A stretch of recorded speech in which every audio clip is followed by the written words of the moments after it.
Hello,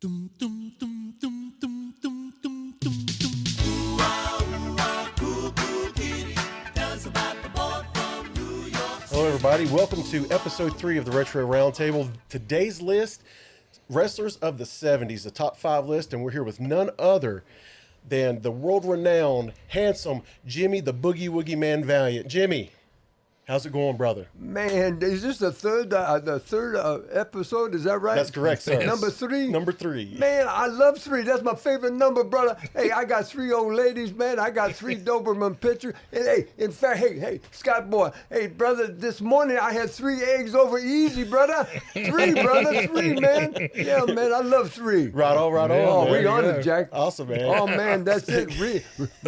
Retro, brother. Man, roundtable, man. We're on the roundtable today. Heck yeah, man. Heck yeah. So you just had your final match, April 25th, man, in South Carolina? South Carolina, Kakalaki, Jack.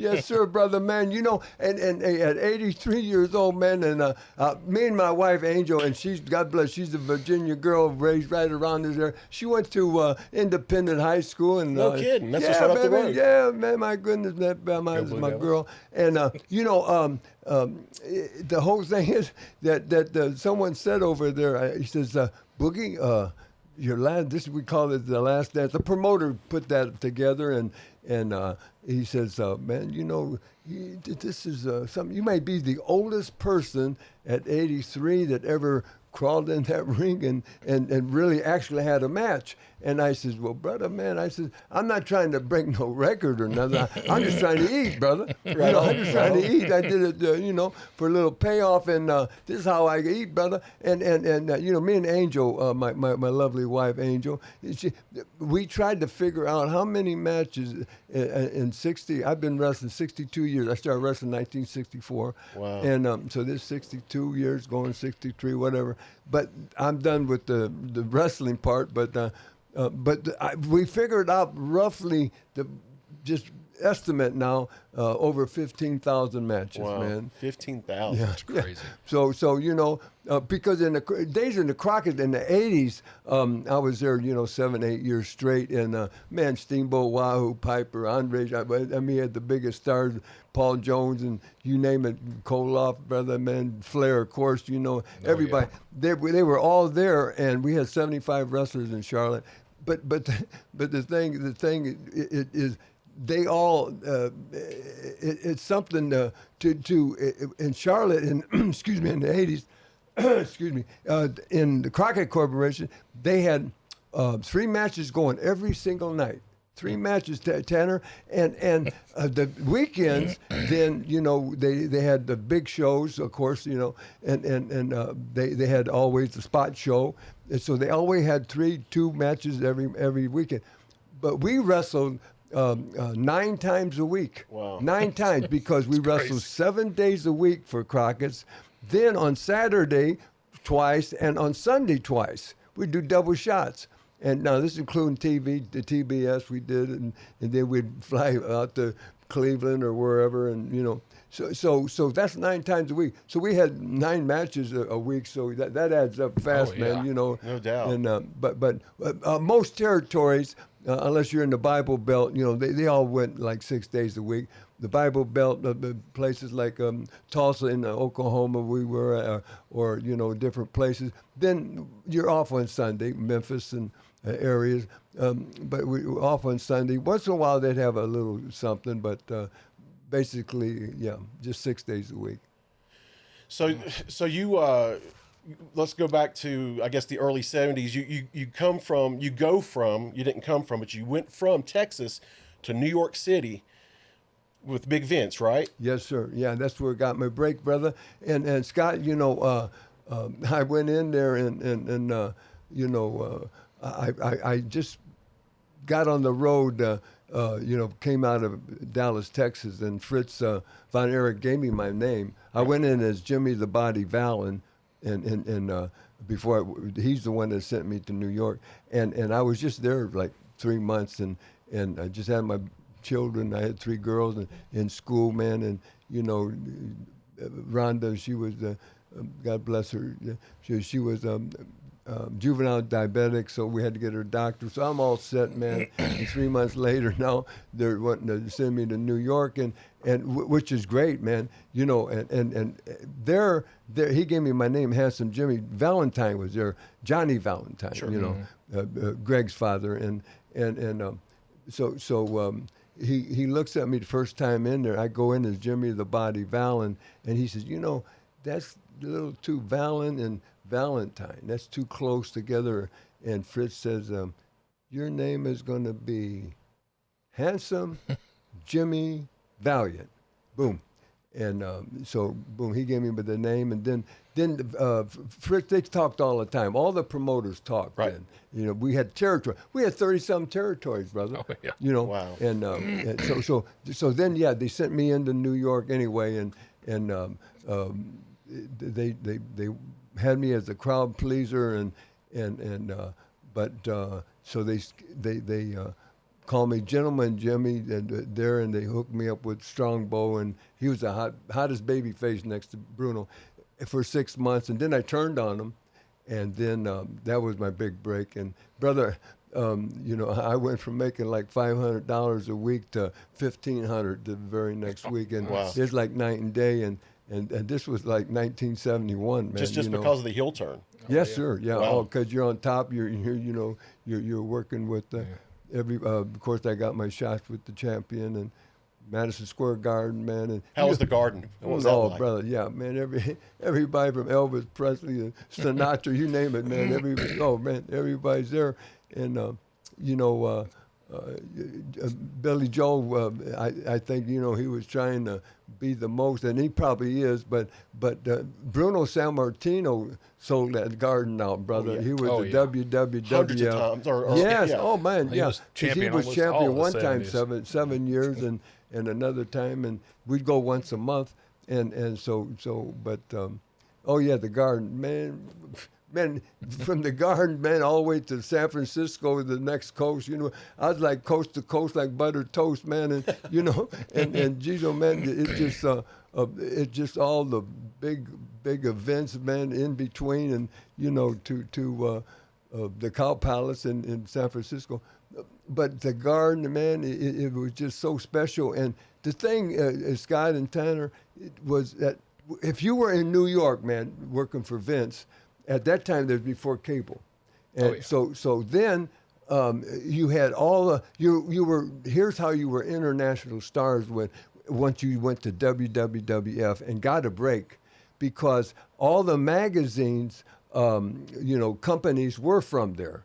And if you just go back and look in the 70s, man, I was there 3 times in the 70s, and it stayed over a year each time for Vince McMahon Sr. Junior wasn't even there the first time when I went in, but the second time he was the commentator, and the third time commentating. Right. But I worked for his father. But all the magazines were there. And where you became a international star was getting them covers. And even the first, I was just a young kid, just the first time in there, I had like 12 covers, man. And then me and Johnny, it came back 4 years later, and then we had many covers, man, with Captain Lou Albano as our manager, and it was just where you got all the different territories, like they take Dick the Bruiser, they take Dusty Rhodes, they take Vern Gagne. Now they would have stories in these magazines, but they featured everybody in New York because they're there. Right. All the magazines are there. So that was before the cable. Then when cable hit, then that's how they became the superstars, because and we were one of the first to go on there. We went TBS, in the 80s, right. With Crockett's, and we started that, and it was the first, and so that went all over the world, and that's when everybody could, see. Yeah, that's what I remember. Saturday mornings, TBS. Oh yeah, brother. Cartoons. 6:05. Yep. Cartoons would go off, and then they'd have it in the morning, and then they'd have it again. There you go. Yes, sir, Crockett. Yeah, Yes, hating the Horsemen. Oh yeah, That's what brother. I grew up doing. Oh, you bet. which I guess I was supposed to do looking back at it. But, You know, I'll tell you a story about the Horsemen there. Buddy Landell was in the territory at that time, and he was supposed to be the Horseman. Oh, He yeah. was supposed to come out with Baby Doll. They just brought Baby Doll in, and of course, Ole and Gene, and they were tagged, the Minnesota Wrecking Crew, But but it was Ole and Flair, and then they were going to get Buddy Landell, Nature Boy, because he was going to do a big thing with Flair and get him right and switch it on him and all this. But the deal was, Buddy, God bless him, man, I love him, man. He on some stuff, man, and we came in. We flew in. Crockett's at that time had 2 planes. They had a jet, the little jet for, and Flair and Crockett and Dusty, whoever was in there, and Magnum. He rode up there with them, and I wanted to be with the boys, man. but I was on there a couple of times, but I didn't care. But he had one that held 17 big transfer plane, and he owned that. And then if they needed more, they rented the smaller planes to get the top boys where we're going. And but real fast, we go in. He was with me on that 17 seater, and I see him and he's doing stuff. I said, "Come here, brother, man." I said, because he's going to get his big break.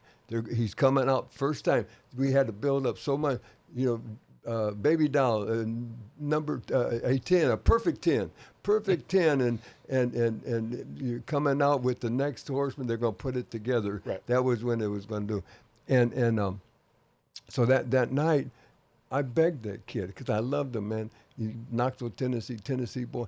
I said, come here, brother, man.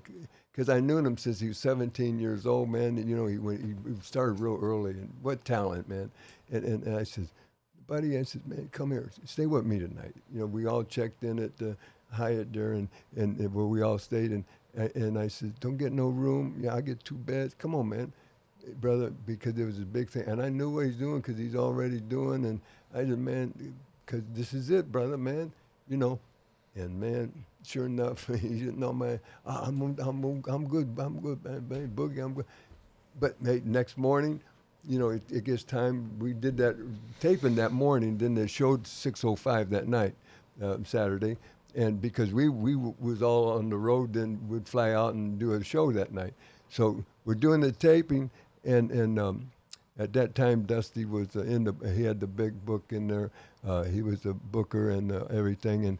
And so he says to Dylan, he says, Jim Dillon, he says, not Dylan, Jim. Crockett. No. Who was the manager? J.J. Dillon. J.J. Dillon. Yeah, J.J. Yeah, Dillon. He says, Dillon, he says, where's Buddy? He said, I've been trying to call him, man. No one answers, and he's looking at the clock, and brother, hey, show goes on. Yeah. And brother, hey, you get over here, and who's in that wings, brother? And it's getting late, and luckily for Blanchard, Tully, he just came in. And he had nothing to do with that deal, nothing to do with Baby Doll, and he's a Texas boy, and so is she. She was a Texas girl, and Dusty's Texas, and he brought a lot of Texans in, and they're proud of that state, just like Tennessee. Oh, yeah. Hey, I was born in Tennessee, brother, man, but I was raised in Indiana. That's as far north as you can get in Hammond, Indiana, right by Chicago, Illinois. 30 minutes you can be in Where they're going Chicago. to put the Bears now? Yeah, baby, they're going to move it right to Indiana, right there in Whiting. Yeah. I bet you right out of Hammond, Yeah, because it's right on Lake Michigan. You bet, man. Bears playing for 40-some years. Yeah, I know it, brother. Hammond is man. also where Soldier the Field. Funk Brothers Yes, sir. are from, right? Yes, Yep. Hammond, brother. You Yeah. bet. Yeah. See, boy, you're very knowledgeable. Yeah, you're right. And Herman and of course the Dory Senior. Right. And in fact, their grandfather was a policeman in Hammond, and Wow. they went to Hammond High and went to Hammond Tech, but I was raised up there, and man, I was the only boy raised on cornbread and biscuit 3 times a day. Man, I was a Southern boy, but they didn't know. They thought I was a Hoosier, you know. Otherwise, because kids come in at school, you know, I started school there because I moved up when I was 2 years old, and he says, you know, these boys come in from Tennessee, Alabama, or Georgia or something. We call them hillbillies. They didn't, you know, but they thought, hey, they didn't know, man. All my people was right there from Tennessee, man, you know, but I was raised right there. But anyway, getting back to Tully. So Dusty says, okay, man, you know, it's getting late, man. I mean, it's like 30 minutes, you know, we got to go on air. He says, yeah, bring Blanchard here. And that's how, brother, boom. And he came out and became one of the Horsemen with Baby Doll that's awesome. and JJ and Flair and Ole. And that's how that happened. Otherwise, it would have been Buddy Landell there, and then Blanchard would have just been a worker to, you know, whatever kind of thing they had planned for him. That made Tully's whole career. You bet. Oh, my. I mean, he was always my favorite horseman, too. He's so cool. Even today when you see him in those suits and just, you know, he is a horseman. That's you bet. What you bet. Yeah, you know, I knew that Dusty did book it later on in WWE and whatnot. I had no idea that he was booking back in he those was the days. man. Crockett booking, I had no idea. He was the man, brother, man. Wow. And, you know, he was so. I came out with my book, you know. It's called "Woo, Messy Daddy, Welcome My World to Jimmy Valiant Story." It was the 600 pages, again? brother. Hey, that sucker weighed 3 pounds, baby. You know, and I tell people, hey, buy you 2 copies, man. Put one in each arm, work out with that sucker. Yeah, that's and true. I did two printings of it, and that's gone. I don't even have one, man. Wow. But it was good. But the thing is, yeah, what was that? What would you just say? Scott? About Dusty being a booker. Back in the 80s, you know, I guess before then he would probably booked in Texas as well, I would assume. Florida, brother. Oh man, yeah, that's where he got all of his knowledge, and he got fed by the Graham, you know, Eddie Graham, and you know, someone's got to feed you and take you under his wing, and you know, and he would, but boy, his mind. That's where all the American bashes came about. That was his idea. Oh wow! All okay. the Starcade, I guess. Starcade. Yeah. Was that his we idea? were first, yes, Yeah. brother. That Wow. was all Starcade. Hey, we were before WrestleMania. Yep. We were before that a few years, and then 2 or 3. they started their thing. But yeah, we were before that. And I was on the first 5 of them Starcades, and seemed like in 5 or 6, whatever. But then Dusty, hey, Boogie Man Jam with a hot sucker, man, where they got me and tied me up. Paul Jones' army, I went with him, feuded him and his army. They had Barbarian, they had Abdullah the Butcher, they had that's where Superstar they Billy shaved Graham. your beard. Yeah, They shaved cut your the beard. Yeah, Shaska Watley, Baron von Roski, all these guys were there. Yeah. And they did that, and then they you know, I disappeared, and they put me down on the thing, and you know, that's when they found me in Skid Row, you know, whatever, on the curb, man, and got the blues, man. We're doing the deal here, and then I put up my hair against the assassin mask, and that was Boogie Jam '84. Okay. That was all Dusty. Wow. You know the big boot tournament and whatever you seen that was Dusty's out of his mind. That's I had no clue. Yeah. Oh, he was. So my whole childhood was Dusty's. Dusty was a lot the of his man back in the creation. day. You bet. That's wild, man. So man. the most important thing is, can you do a Dusty Rhodes imitation? I can't. You can. Oh, it's bad. I'm No, going let to me do it hear at it, least Brian. 3 or 4 times, Yeah, baby. Let me hear he it, talks brother. like Dusty all the baby. Yeah, baby. Ric Flair. Yeah, son of a plumber. Son of a plumber. Yeah, you can do it, baby. Yeah, Welcome to the beans. I'm going to do it a bunch today, and it's going to be bad every single time I do it. So. I love it, man. Oh, I love Dusty. You're good, man. But you got to be ready. You got to have it ready. And I'll tell you another real fast story, and if you don't mind, and about something like being in the side. You got to be ready. You got to be ready, and there's always someone there ready, brother. But to get that big break, and one time they called. Underneath boys, George South, they called everybody. All the boys came in. It was like 75 wrestlers in the office there. Dusty called everybody. And he says, guys, I got you here because I just want to make this announcement. And he had Wyndham, Barry, what a kid, man. Oh, yeah. Great. Man, he was so agile, tall, For a good big looking. man, oh, too. My goodness. Yeah. Oh, brother, man. Oh, he could do it. And he says, Barry, another Texas boy, see? Oh, This yeah. Dusty. Oh, yeah. Yeah. And Blackjack's boy. And he says, and I've known him since he's like 12 years old. But he says, guys, everybody, including myself, he says, we're all going to put this kid over. We're going to make him the biggest thing right up with Flair, right here, starting now. And so we had the meeting around that, and we're all going to really push this kid to the limit. They needed that one kid, that really is a superstar for us, right up with Flair thing. Oh, yeah. 'Cause he had so much talent there, man. Geez, oh man, we had the best, at that time. And of course, New York had good talent too. I'm not putting that at the same time, but we were cooking, man, and we was on fire in the '80s, and so he says, okay, so that happened, boom, and 2 weeks later. They didn't really even get it really cooking yet. He's there, and they just have him, no house shows. They just have him on TV and doing some interviews, and they did some specials on him, and they're just getting them. They're going to do it. They're going to really cook him. And all of a sudden, Vince snaps him up. Boom. See? And all of a sudden, he's gone. So Dusty didn't blink an eye, and he looks around, but he said, well, I can't use none of our guys. I got so many good talent here, we can do it, but we got to have a new face, like Barry was a new face. See, and so push it. So he called Watts. He called Watts up. He said, you got anybody? You got a good-looking kid? You got anybody? He's got to be ready, but we're going to go all the way with this kid, right? So Watts said, man, I got one. Yeah, I got one right here. And man, brother, yeah. And they worked together, see?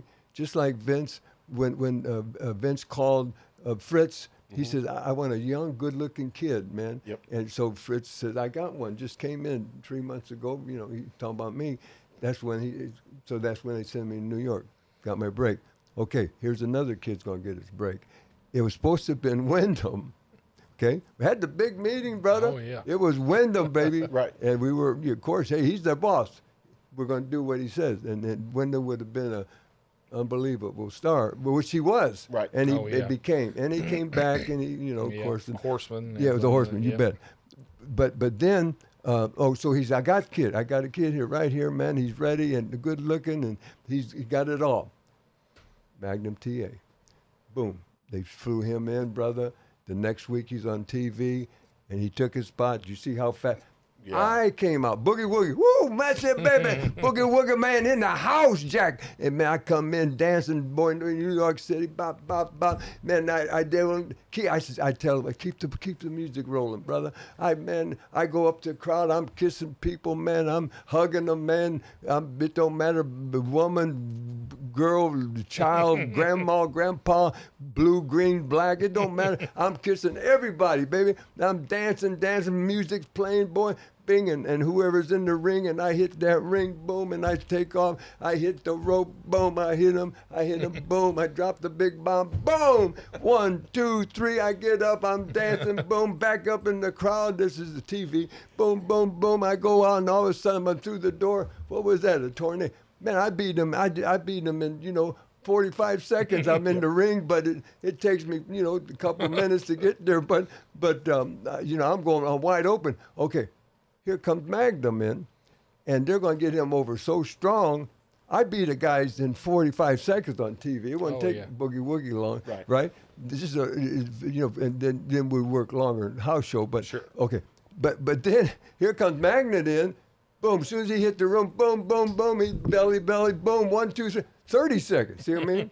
See what I mean? They're really gonna, and they did it. Yeah. He was going to be the big superstar, and then he got in the wreck with that Porsche, and God bless him. And but hey, I mean, he was going. Yeah. Oh. He was right there, brother, right next to Dusty. If he doesn't get hurt, he's right there with Flair for years. Yes. I mean, he's the. So there's a story you don't know that, but I was right there, and it was that whole thing was supposed to have been Wyndham instead of Magnum. But God bless. But during that time that you're speaking of, though, who was more over than Jimmy Valiant, man, at that point in time, man? I mean, like, yeah,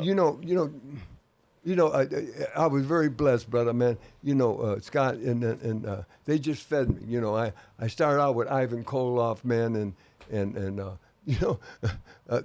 I came in there as King James, and they put Alfred Hayes with me, and they didn't put me on TV much. We did a couple of interviews. They put me tag teaming with my tag team partner was Greg Valentine, and we started feuding with the Ebony Diamond and Bad Leroy Brown. Ebony Diamond was Rocky Johnson under a hood. Right. Right. So they kept us off TV, but I had Valentine's heat, right, just being associated because he was over. Oh, yeah. And Greg, and of course, and then we fought them and the way I looked and worked and this and that, and we just fit in.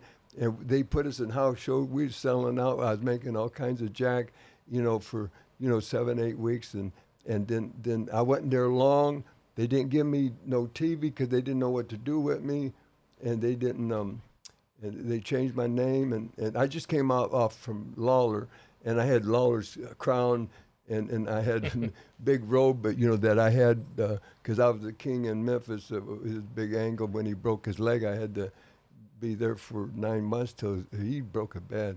9 months I was there until he healed up, so I was the king of Memphis. Oh yeah. And but anyway, I come in as King James. Well, then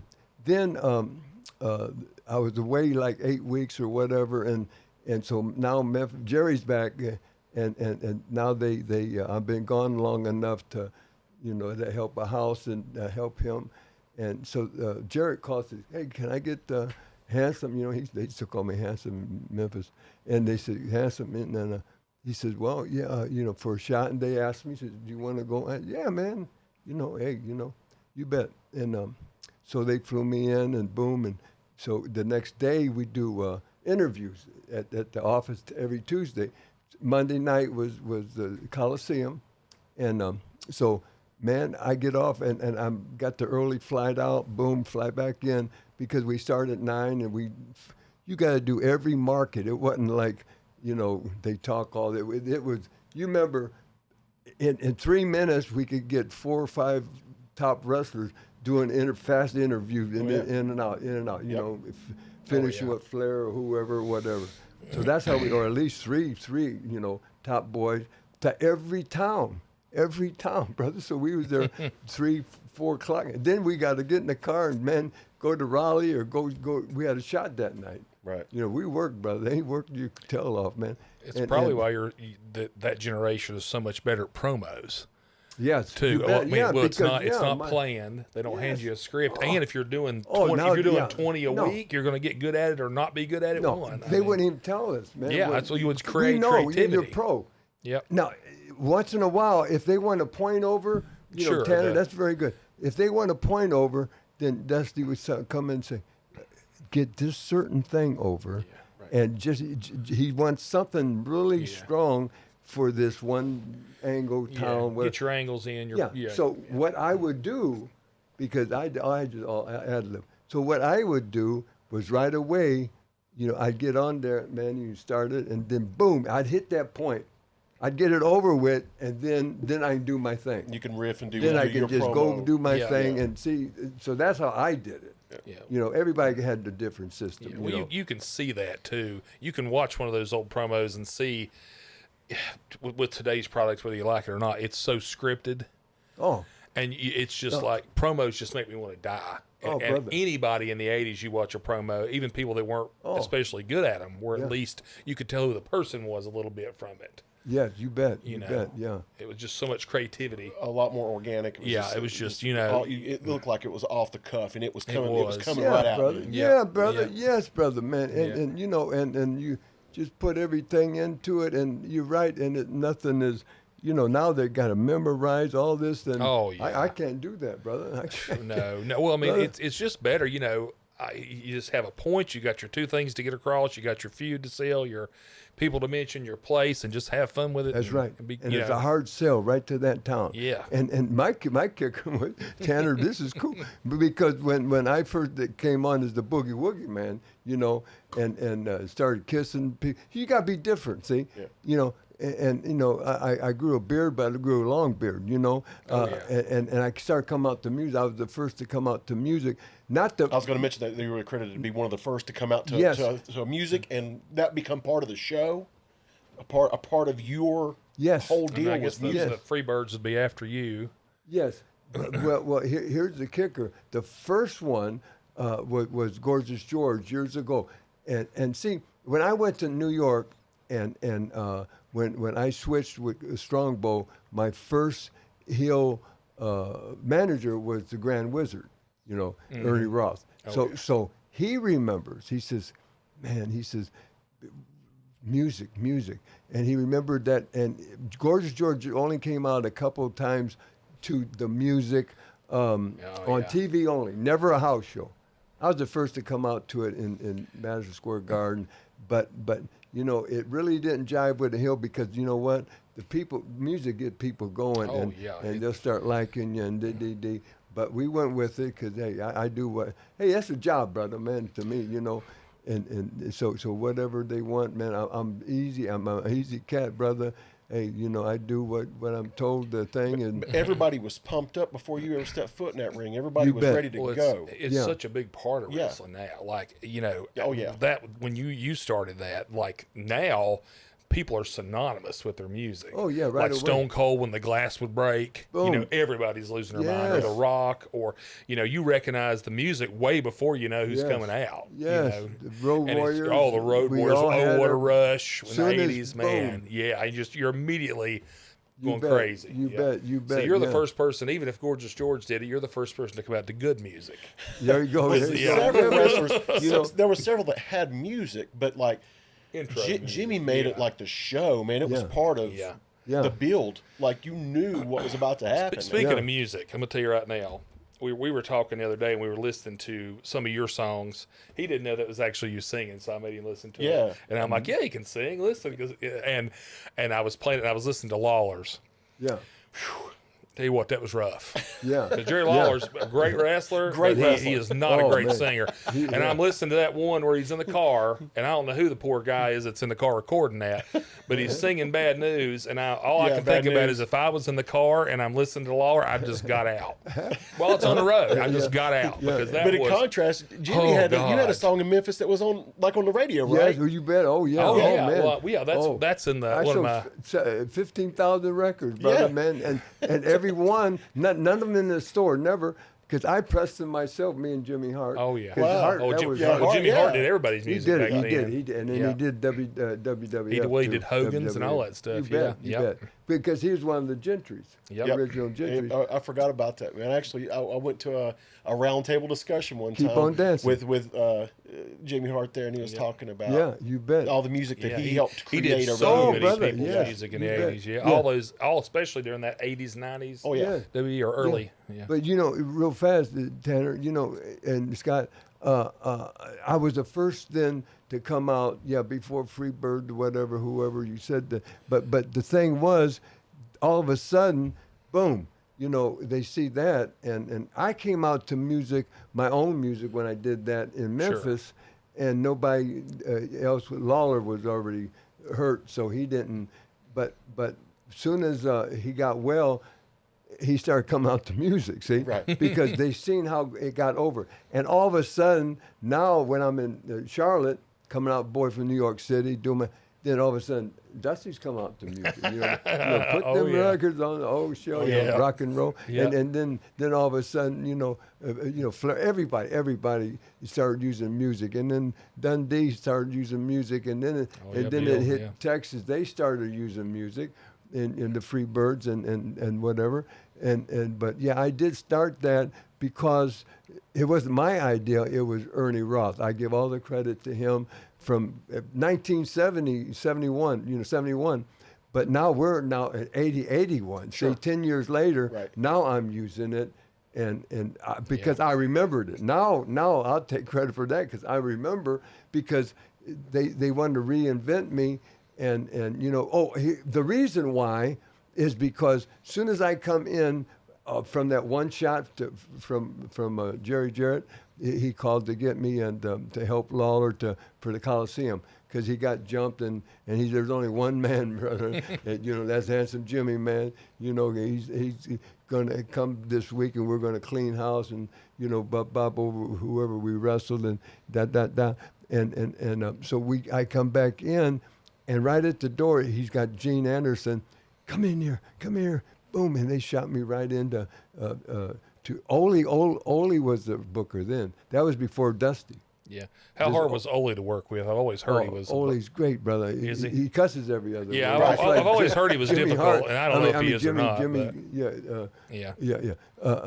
But I love brother. He went to bat for me, man. And if he likes you, brother, he'll go all the way with you, man. I mean, and he really pushed me. And so anyway, he's there and Jimmy Crockett, and they shut the door on me. And Gene, his job was, as soon as I came in, forget the interviews, shoot me in there. Yeah. Right?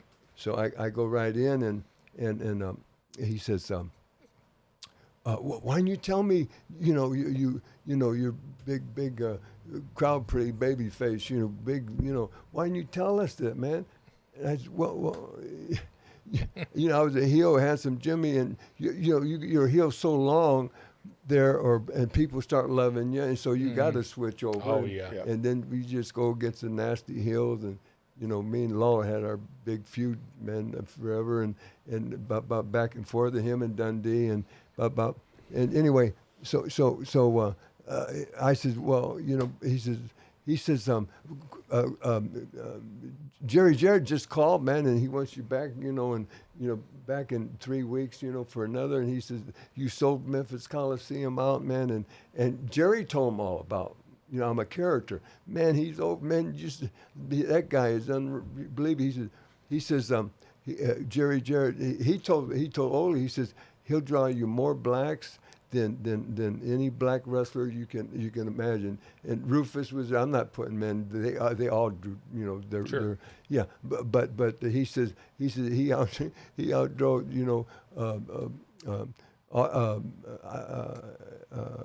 Burhead Jones was there.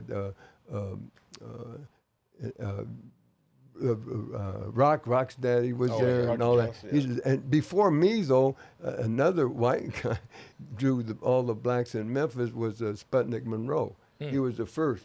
Man, that guy drew, and he said, Hanson does the same thing. They just love him, man. He can draw all the people because of his interviews. He's crazy, he's wild, and they just let them. So he says, why don't you tell me? So he says, what can we tell? What can we?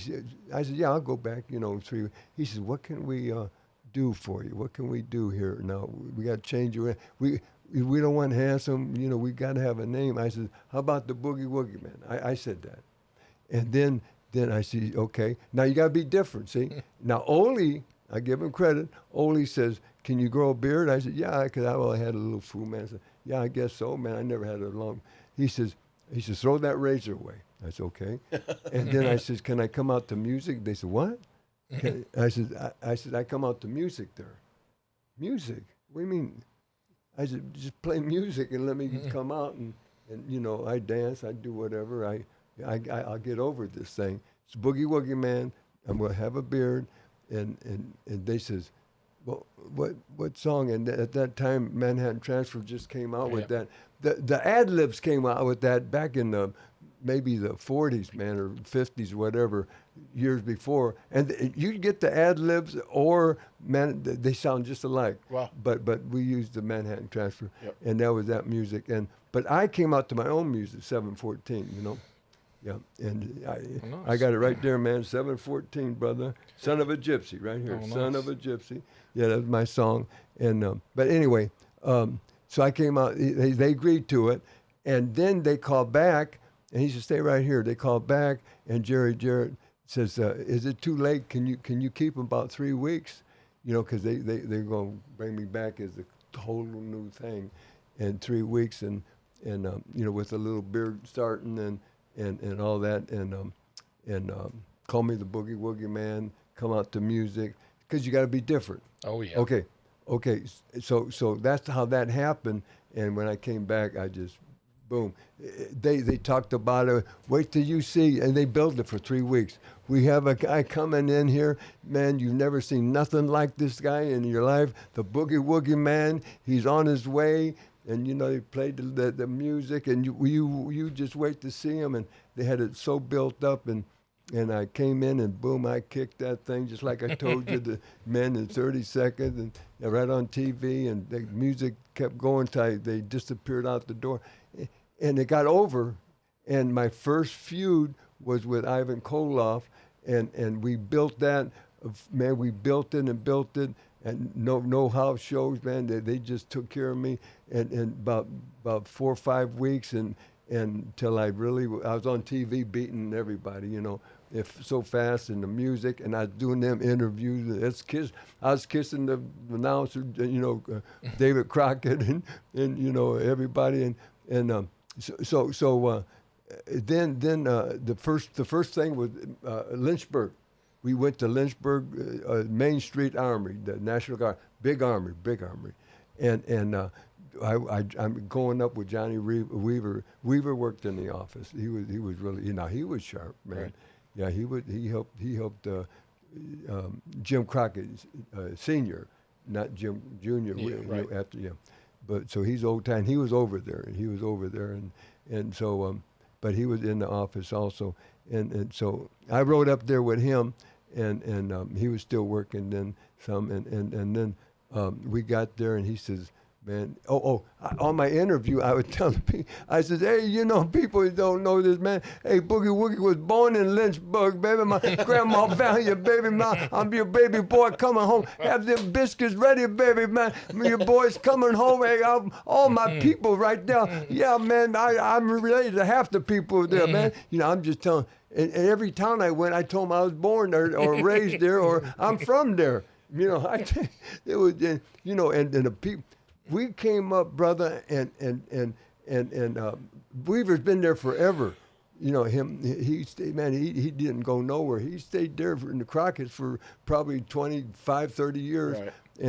And we pulled up at Main Street, and that line, he said, I've never seen this, Boogie. He said, that line was all the way around, and it disappeared coming in, complete sellout.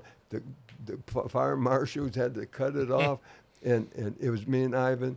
And, brother, I went out there, danced, and we had 9 months deal with it. And, yeah, they fed me then. After that was a one-man gang, and after that, Kabuki. Oh, what a run I had with Kabuki. Well, speaking of Kabuki, I mean, let's maybe get into our list. Yeah, and we see. probably Yeah, should. baby. Let's get on to, and Tanner, we always decide before, you know, who goes first in our list. How do we figure it out this time, Tanner? Let's do that. Before we do that, why don't we give Boogie a promo?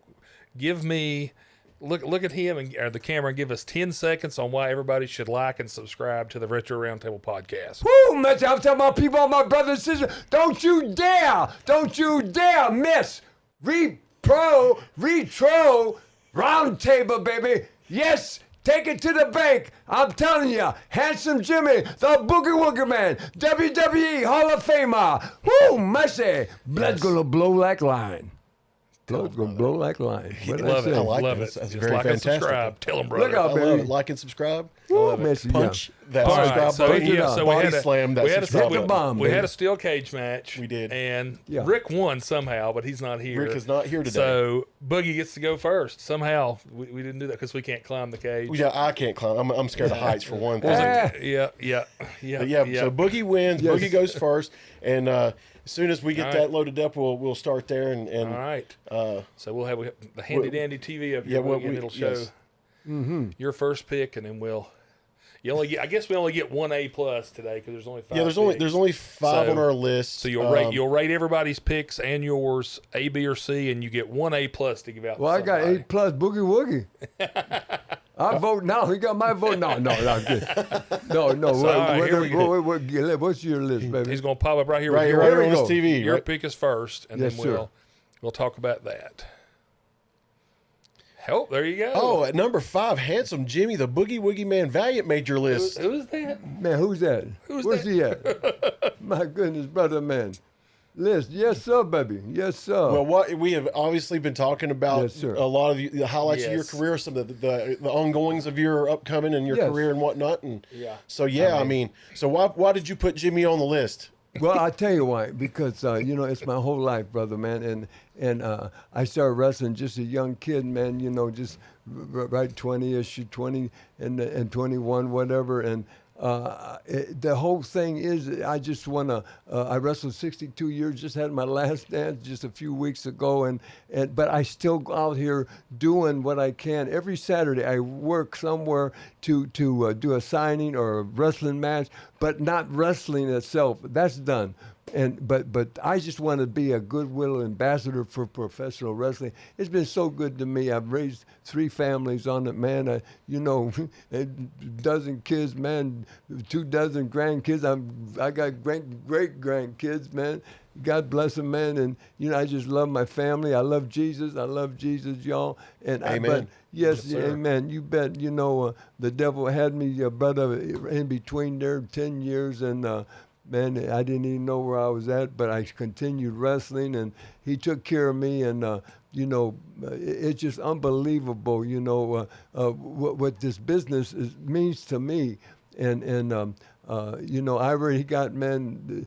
When I pass on to that big ring in the sky, Scott and Tanner, I already got the Angel, my lovely wife. We already got our stone right at our house. I got a wrestling camp, Hall of Fame Museum, Right. yeah, which is in Shawsville, Virginia.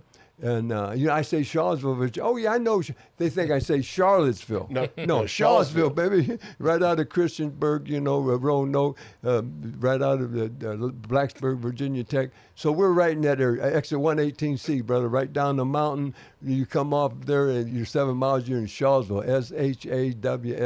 SHAWSVILLA. If you just Google Jimmy Valiant, man, hey, our camp will come right up. We've been there 35 years, and with my lovely wife, and I just want to invite anybody now. Right now, hey, you can come any Sunday. We're only there on Sundays, 52 Sundays a year. We got a Hall of Fame museum. You can go to all the buildings. You got full access to all the buildings. You come in, be our guest, no charge. We watch them train. We got thousands of pictures on every wall, every building you go into. Man, you can't. Man, it's like wallpaper, man. I got so many pictures. I'm putting pictures over pictures. So my goodness, people give me pictures of their self-autograph. In fact, I want your autographs, guys. Your picture, I'll hang it up, man, and it'll be there forever. And it's a museum, Hall of Fame, and then we actually have wrestling matches, and it's all free. There's no charge, and you watch them train, man, and you see the Boogie Woogie Man, the Miss Angel, and I'll treat you right, Jack, man, because I'm a people person. When I was a heel, when I was Handsome Jimmy, I was cocky, man. I was one of the first blondes, and boom, boom, big muscles and all this, and I just looked like right over their head. I wouldn't even look at like I was better than them. And, and I wouldn't sign no autographs. And And to me, I hated it because I'm a people person. I want to hug your brother, man, and I want, yeah, brother, man. I'll sign autographs till the last person leaves that building, man. You know, because that's just me. You know, I just love the people, the fans. If it wasn't for the fans, brother, there would be no professional wrestling. You know, and well, if I might have the honor, please, and just because you come from the handsome, arrogant Jimmy Valiant to the Boogie Woogie Man and made that face turn, if you will, right? The baby face there. I'm going to go A+ for Jimmy Valiant. How about you, Tanner? I'm going A. Okay. The only reason I'm going A is because there's somebody else in this list that I'm going to give an A+ to. Only that could be. But I mean, Well, your you know legacy, the music. I mean, there's really nobody on this list of mine. We do a lot of lists, and a lot of people make really bad picks, like Rick. And Wow. I'm just kidding. Wow. Kind of. Calling Rick out. Where you at, Rick? Yeah, I mean, Scott does too sometimes, but mostly Rick. I'll own that. I have yet to make a bad pick from my winning streak. Well, yeah. But He's so I mean, it's hard to put any of these people that I have on. I don't know what's on y'all's list off the top of my head, but I'm sure they're all A's. But yeah, I'm going A. It's a solid A. Just the music. I mean, that's such a big thing that you started that is just like, I mean, very few people can say that they put something. I mean, lots of people do wrestling and they've made their impact, but very few people can add something that integral to the business you added, which is music, which is, I mean, I can't even imagine. I grew up, you know, I was born in 79, so any of your wrestling I saw firsthand was in the 80s. I've gone back and watched stuff from the 70s. But I can't even imagine sitting in a place and watching wrestling without music. Yeah. It doesn't even seem like a thing you can do today. No. You know, so just that. So if nothing else from your Monumental Hall of But Fame career, that would be an A. You know, real fast, Tanner, and then I'm going to cut it loose. But you know, now, this is just me now. Yeah. Because you got to be different. You got because I mean, you know, now everybody, like you said, even the independent, everybody's come out to music. Oh, yeah. Music. Okay. Well, now if I was there on the big time, I would come out to no music. You see what I mean? Because you're different. Which you would make you a heel. brother. Make you a heel immediately. Yes, baby. Yeah, I kissed everybody. Well, who wants to kiss people anyway? But I did it because it was different. Yes. You know. Yeah. So what would you give yourself on the rating scale? Yeah. Well, you know what? I don't have to. I'll tell you why. Because that's the A plus and the A average that you go A plus and a half. No, A and a half. See, A and a half. So I'm gonna I'll do a A and a half. So I'm gonna hit it on the nose, Jack. A and a half. You can figure out which one. A and a half plus, right? That's the A and a half plus. Yeah, well, you get points for when you add that. So I mean, somehow that's going to be. Oh, he may have a stroke and pass away if you don't give him if you don't give him an A plus or an A. But you had your last match. This will be your next finisher there if you don't give him an A or an A plus. Oh, brother, I like that beard, brother. Yeah. My goodness, man. Yeah. You know, and I love to shave, so now I just shave my legs, man. Yeah, there's not a razor in this room, really. No, there ain't no razor. So are you going to go A plus? Yeah, baby, A plus. You gotta be A plus. Put yourself over it. Yeah, baby, hey, yeah, man. All right, so I guess I'm next. I love my list because it's a surprise to me who I put at 5-2. All right, let's see here. Oh, Harley Race. Mm-hmm. Harley Race. You know, he's like Mr. NWA. Kind of at that time, I think he won it 8 times World Championship, yes, and he's just for that. I didn't watch him a whole lot growing up till he got in WWF, but he's basically what Ric Flair was to us. He's that to Kansas City and that side of the country. Yeah. So, but I'm gonna give him an A because I mean, how do I not give Harley Race an A? I mean, Harley Race is one of the greatest of all time. I mean, he definitely deserved an A. I mean, Boogie, you had some run-ins with Harley? I wrestled him many times for the World Championship. Yep. I wrestled them. Well, I didn't wrestle them, but we did a big angle in Memphis where Lawler he burnt me and threw the fire on me, and then got my head. And brother, I did an interview, and he had 2 shots in Memphis in the Coliseum 2 Mondays in a row with Harley Race for the World Championship. So. He burnt me, and boom, and right after that, I did an interview for him because I was out of there for 2 weeks. And man, man, I had the bandage there and all that. And I says, man, but Lawler, I'm gonna get you for this. No one does this to Handsome Jimmy, brother, man. And I says, if I see you in the street, I'll run you over in my car. If I see you in a restaurant eating, I'll stab you with my fork. And I says, you're mine. You're dead, brother. And I really threatened him. Oh, the police really got on that. but really, then I'm out of there. And so the next week, he's with Harley Race, and they go 60-minute Broadway all the way through. Oh, wow. So, and Harley really, made him look good, and he almost beat him, of course, so many times in 60 minutes. So the next week, they're going to have an hour and a half time limit. Oh. So and they're going to put him on. So they come back and selling out, brother. But we were selling out when he burnt me to get me out of there for them 2 weeks. Well, I flew in the second week. I'm not on the card. I flew in the second week, and you can look at the angle up, brother. That's where I hit him with the bottle of smash, brother. And Harley is in the ring. You watch that whole little angle or what they show. And man, as he pinning him, Lawler, 1, 2. I didn't come down where the hills. I came down, from a different, not even where the good. I came down from a different side because no one knew I was in there, and I had that bottle, man, and I got my street clothes on. I come in, boom! I picked his head up, boom, and then. Man, he's bleeding, brother. And then I grabbed the neck of and it's just jaggered, the bottle. It was a big bottle. And I just, whoom, and I cut him here. And it was so hot that, and then here comes all the boys and the people, they're riding. Man, they're almost in the ring, but the guards and everybody's keeping back. And I had to get out of there, and they chased me out, and I get out, and boo, I had the cab ready, I just keep that double meter, man. Keep it running, brother. I'm going to be here in 10 minutes. And we let that boom, it right back to the thing, and they flew me right out of town. But the thing was, it was dead heat, brother, man. At the end of that,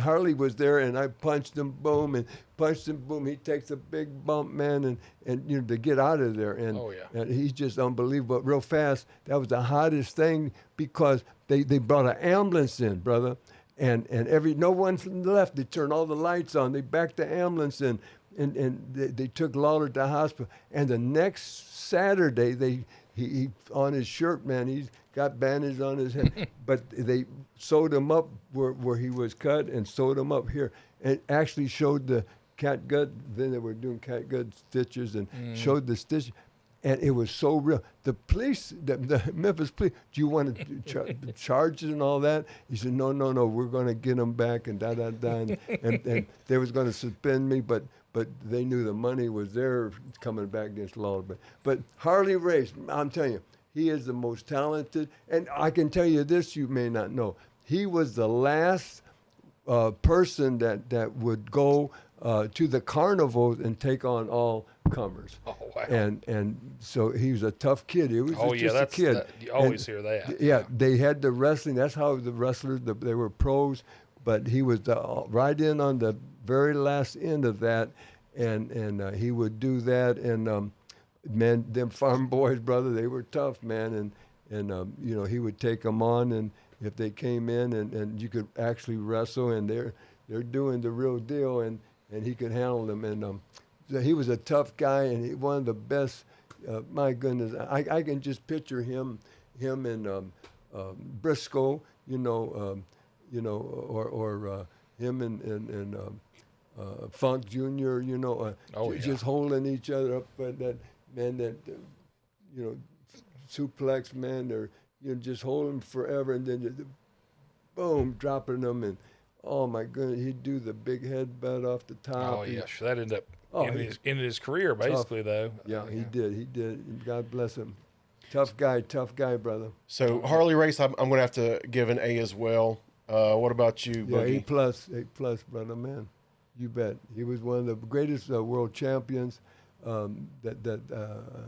Yeah, he was right there, man. He until Flair beat his record, you know, Yep. he had Oh, the yeah. most times, and Yep. yeah, you It's bet. you, I guess. And All right, let's Moneymaker. see what I got at number 5 here. Blackjack Mulligan. We touched on Blackjack just a few moments ago. Of course, that's Barry Windham's dad. Yeah. Just growing up, man. I mean, like, you know, Blackjack, the claw, man. That was part of my upbringing, man. The iron claw. My older brother used to put that thing on me. Put the glove up. You Oh had yeah, the glove. man. So I mean, it just brings back those good warm memories of back in the day, man. Blackjack, and of course he's my guy, so I'm gonna give him an A. What do you got to say about Blackjack? Blackjack, man. You know, I'll give you a story, and like I said earlier, I knew Barry when he was like 12, and Kendall, you know, he was probably like 9, and then they had a sister, and Stephanie, and she was, you know, 8 or whatever, and she married Rotundo. Yep. Oh yeah. And so she married in the Rotundo, but Blackjack. When I went to New York the first time, I came from Texas, and I kept my family there for the couple months so they could finish school, and then brought them in the summertime. Well, it worked out perfect because monsoon. I went to Williamboro, New Jersey, and Monsoon lived there, and Monsoon had 2 or 3 houses that he used to rent, and you know, to the boys, and Blackjack, it just worked out perfect when school's out, and they were going to go to the Funk's Amarillo territory, and he was just leaving New York, and I was just coming in. And of course, I knew Jack from, you know, everywhere else. But before that, but I had 3 daughters about the same age as their kids. They're little stepstones. And the night that I had my family just come in, they're supposed to leave that next morning, and they're gonna, you know, take everything in the U-Haul truck. We did what we could do, you know, and that's how we did things because you couldn't stay in territories long then, you know. They had a few homesteaders, but they stayed for a long time. But most of the boys had to leave. So anyway, so they go, and he's leaving. So we're in Boston, 300 miles away from Willie. That night, the next morning. Now my family's already there at the hotel, and I got the U-Haul, and I had someone drive my car with my family, and then I flew them back to Texas and paid them and bop, and that's how they got there, and that time, and so the next morning we're there, and he's on top with Morales. Pedro Morales was the champion, and Grand Wizard was his manager, and all history, and Boston Gardens, and so it was a tough place, brother. I mean, you know, especially when Morales, because he had all them Latins, all them Puerto Ricans, and brother, you know, the Latin people, they're hot-blooded, man. Yeah, man. Oh yeah. And you couldn't, man, the little heat on him, boy, they'd be on fire, man. They wouldn't come. And you look over the ring, it was the hockey, they had the ice and they had the boards over that because it was that type of thing. And then our ring was there, and then we had plexiglass all the way around because they're throwing everything. But Wow. time you get out there, like in the later matches, main events, and you look up there, man, you see bolts and nuts and rocks and pieces of iron and piece of gun, and I'm telling you, but a net catches it. They're throwing everything, man. Wow. And some way, a little Puerto Rican guy, man, he was a man, he wasn't a kid. He came over that top there, and boom, right in there, man. I mean, just like a rat, man. I mean, just boom, so fast.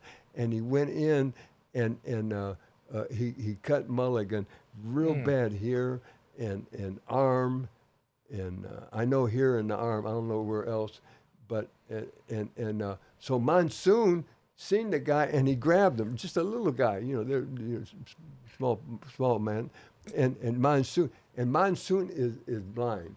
To go to the match, he's got to grab a hold of the security or grab a hold of one of the boys to lead him in, and then he's okay. Then he wrestles, he can see, and enough of that. But he didn't know that he cut Blackjack. He just thought he came in and hit him, and Monsoon grabbed him right away. And when he did, he dropped the knife, and Monsoon just picked him up and just dropped him over the ring. Otherwise, man, he would hooked him and kept him and just put his foot on him. Monsoon, 400 pounds, and he was a shooter. He was a bad guy. Yeah. He was really could wrestle, amateur too. And so the guy hit the floor and boom, boom, like a rat, boom, boom, he disappeared. Hey, he's gone. And then he looks, and then every Grand Wizard said, "Oh, he's cut. He's bad. He's bleeding bad." Gorilla, and oh man, and Gorilla felt so bad. I rode up and back with him that night because I was in his house, and Blackjack was there, and we were supposed to switch. He was going to leave, and I was going to move in same day. Okay, well, Monsoon says, "Oh man!" So we get him back, and man, they called 911. Ambulance came and all that, and they took him in. They're going to sew him up, and they did. They fixed him up, but they were stopping. We had tourniquets on him. Monsoon. We had everything stopped when they came, and then they took over. And I went over. I said, "Jack, man, God, I'm so sorry, son." I said, "Brother," I said, "Hey, we don't have to do this move. We'll just wait a few weeks and you get better." And he says, and man, he gritted his teeth. He says, "No, Jimmy, I gotta be in there." See, this is dedication, brother. Yeah. I gotta start next Tuesday, and this is Saturday night. I gotta start Tuesday, man, in Amarillo. Bob. I gotta be there. They're advertising. You know what I mean? Mm-hmm. And he said, "I got it." So no, he says, "I'm soda. I'm good. I'll be all right. But I gotta go. I said, "Okay." So I next day, and I get up early, man, boom. By the time you get home, man, it's 300 miles, brother. And then, man, 9 o'clock, I'm over there, pull up, and with the, U-Haul thing, and I don't see nothing. They're nothing moving, and so, they met me there at the thing, and they said, Blackjack had to go to the hospital. After he got home, he was sicker than a dog. He got sepsis from that whole deal. He had gangrene started coming in, and so he stayed in the hospital. He almost died from that. Yes, he did, Yeah. brother. Yeah. Yes, I was there, brother, and that's just one story. Oh, Blackjack, I tell you so many. Yeah. Guys. And I want to tell you, Black, you know how big, and he played pro football, Big boy, brother. yeah. Yep. And he was a mind. Yeah, he had the Big biggest. dude, man. Like 6'6", 6'8", something You like bet. that. Oh, man, his fingers like all that. of And Yeah. the only bigger fingers I ever seen was on Andre. And when they give him the Hall of Fame ring, Monsoon showed it to me. He says, "Look here, Jimmy." And he had Andre's ring, and he took $50. Mm-hmm. You don't even see $50 no more. He could probably did it with a silver dollar. And he just, boom, dropped it right through his ring. Wow.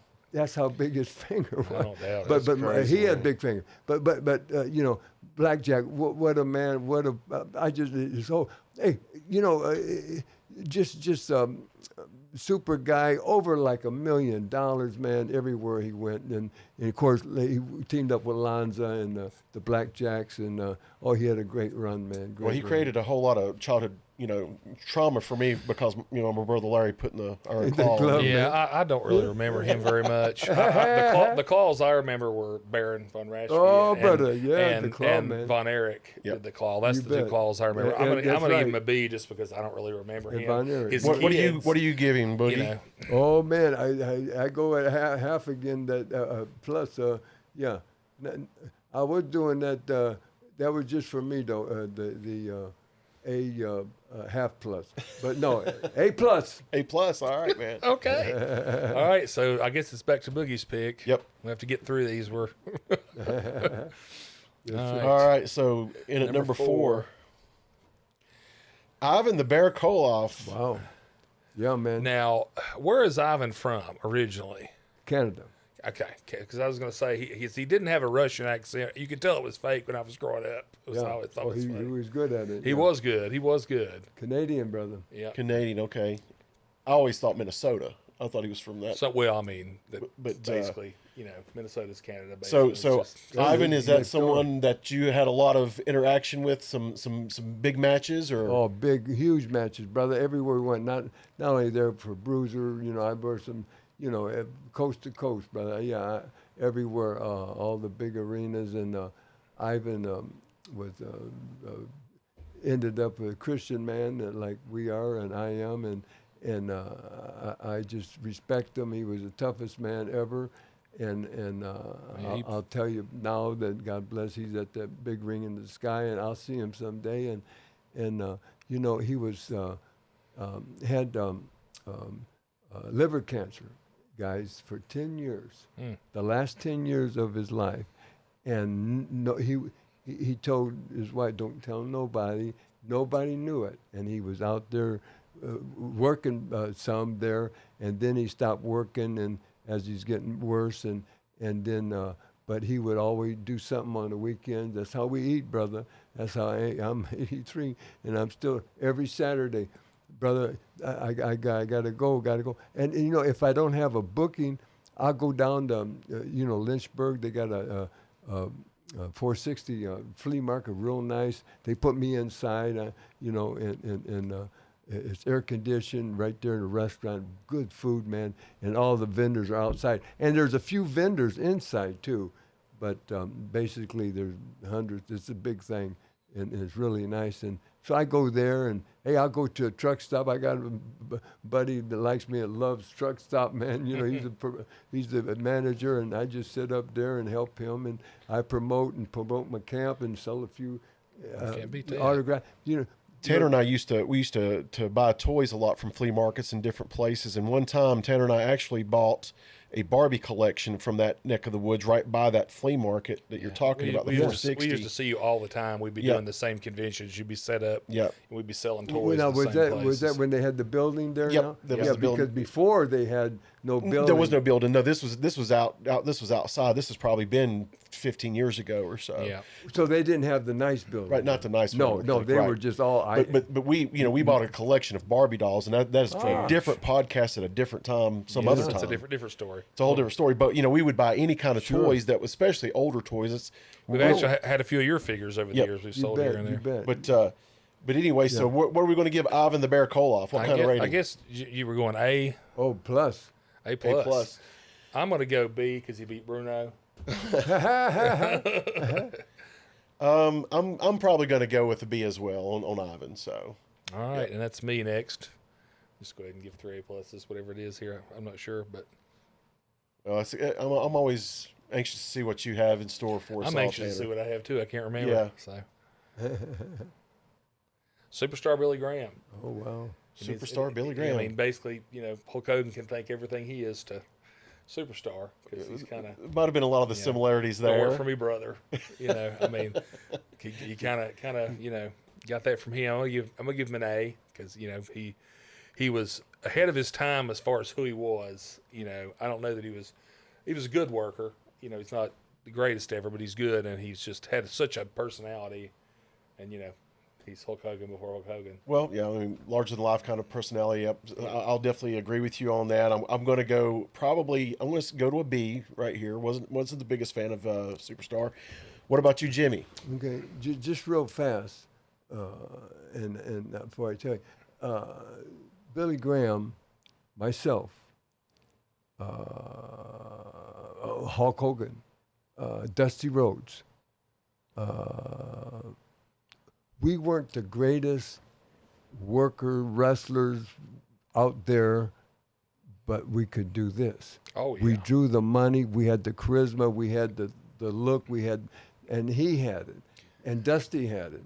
And Hogan had it. He wasn't the best worker, brother, man. Oh, no. There's guys that work rings around us, man. I would say Hogan was not a good worker, but yeah. I mean, at the end of the day, if you make money and you don't hurt anybody, Yes. if you protect your partner out there and you make money, that's all that really matters. Brother, yeah. You ain't got to be Bret Hart. Bret Hart was one of the best workers of all time, and I can cut a better promo than him right now. There you go. You bet. I mean, there you go. I mean, there it is. Yeah, there it is. Yeah. Yeah, or Ray Stevens. Now he could do a good promo too, but what a worker! Oh my goodness, Red Bastien, man. There's guys that could just work rings around all of us. I mean, and they drew money too. Yeah. But we drew money a different way. Yep. You know, hey, I was the first to put stuff down my stuff, man. Oh yeah. No, well, you know, music, everything. Yeah, and you know, I had stuff on my bag. I had a pair of trunks on that said "Kiss My Brother." You know, I had all kinds of anything. I had "Lay Down Sally," man. You know, I said "No Time to Talk." You know, and I'd get them off songs. It was hot at that time, and I'd just take a saying and you know, boom, boom, boom, and you know, there's little tricks, you know, that I'll tell you because it's very interesting to your show. Like just like Lawler. The Kingfish. I call him Kingfish. I said, just like Kingfish. You know, he in his bag, man, he'd have a joke book, and boom, and just before he went on air, he'd just pick out a couple of jokes. And during that hour thing, he would hit them things, you know, and he would. It was good. It was good. See? Oh yeah. So he'd hit up something, make it funny and entertain. So everybody had a different thing how to do, and you know, I figured out I did all my sayings from different songs, or you know, so everybody's got a little way to do that. Oh yeah, it's Superstar, yeah, man, I'm going A+, man. A+, right on. Yeah, I'd like to have like a wrestling nick. Can I be like, you know, Scott Daddy or something like that? I mean, is that Scott cool? Daddy, you're A+ too, brother. Scott Daddy's cool. Yeah, he's A+. Big Boss Tan. Oh, Big Boss Man. That was my Big favorite Boss growing Ham. up. Big Boss Tan. Oh, Ham. Tan. Big Boss I Ham. heard a funny one. Tanner. A funny thing this week. They had Bret Hart. Apparently, Bret Hart would prank call Ric Flair ever so often to rib him. Huh. And they had Bret Hart prank call Ric Flair, and he's like telling him that he never sold tickets, and he was never over and all this. And of course, Flair can't handle it. Flair just loses his mind. And he's like, sold tickets, you sold sunglasses. Which was hilarious. Oh, that's good. That's But good. anyways, go ahead. All right, it's me next. Let's see what I got here. Terry Funk. Oh yeah. To me, he's, and again, like I said, I'm from, you know, grew up in the 80s, so I don't really know that. I mean, if you go with the 70s, Dory's probably the better wrestler in the 70s. Well, they were tag team champions. Dory was world champion at one time, Terry I think. was, yeah. I mean, but Terry had some title matches too. Terry's got, as far as body of work, Terry's got a much longer career, and he's a hardcore legend to me. Of course, and later you know, would go to Japan and become huge in Japan and those kind of things. Yeah. But I got to Terry. I got to meet Terry one time in New York, and I'm telling you what, that was one of the absolute coolest human beings I ever met in my life. He's a good guy. He was Terry Funk. I had on our local football team's championship shirt, and he wanted to hear the story about our championship team from our football team. Oh, man. Just a absolute gentleman, great guy, wonderful dude. Loved him, but also I loved to watch him work, man, back in the day. Yeah. So he makes my list at an A. I'm going to put him at a B just because of who else we've got on here. Terry, brother, you mentioned Japan. He was over like crazy there, man. And so was Dory Jr. Terry, I was over there one time in Japan on a tour with him, and we were all in a community bath with a lot of Japanese guys, and they did it just to relax. It was like a big hot tub, and the jets come flying out, and Terry says, man, the little bit hotter, and so he, it's like a lobster, you put them in that cold water, but soon it's so hot and they don't know it, and then they're, you get a good lobster on your plate. But Terry, he didn't, and it started getting hot. But the thing was, he had his back against it, see? And everybody, man, it's hot. And I seen the Japanese guys getting out, and I said, Terry, man, it's getting hot in here, brother, because they really cranked it up because, he was a big star over there, and they must have turned. And God bless, he burned himself bad. I mean, blistered and everything. kidding. And I want to tell you something, guys. That guy, he had, it's the tour, and we got he's got all the publicity out, and he didn't miss a shot.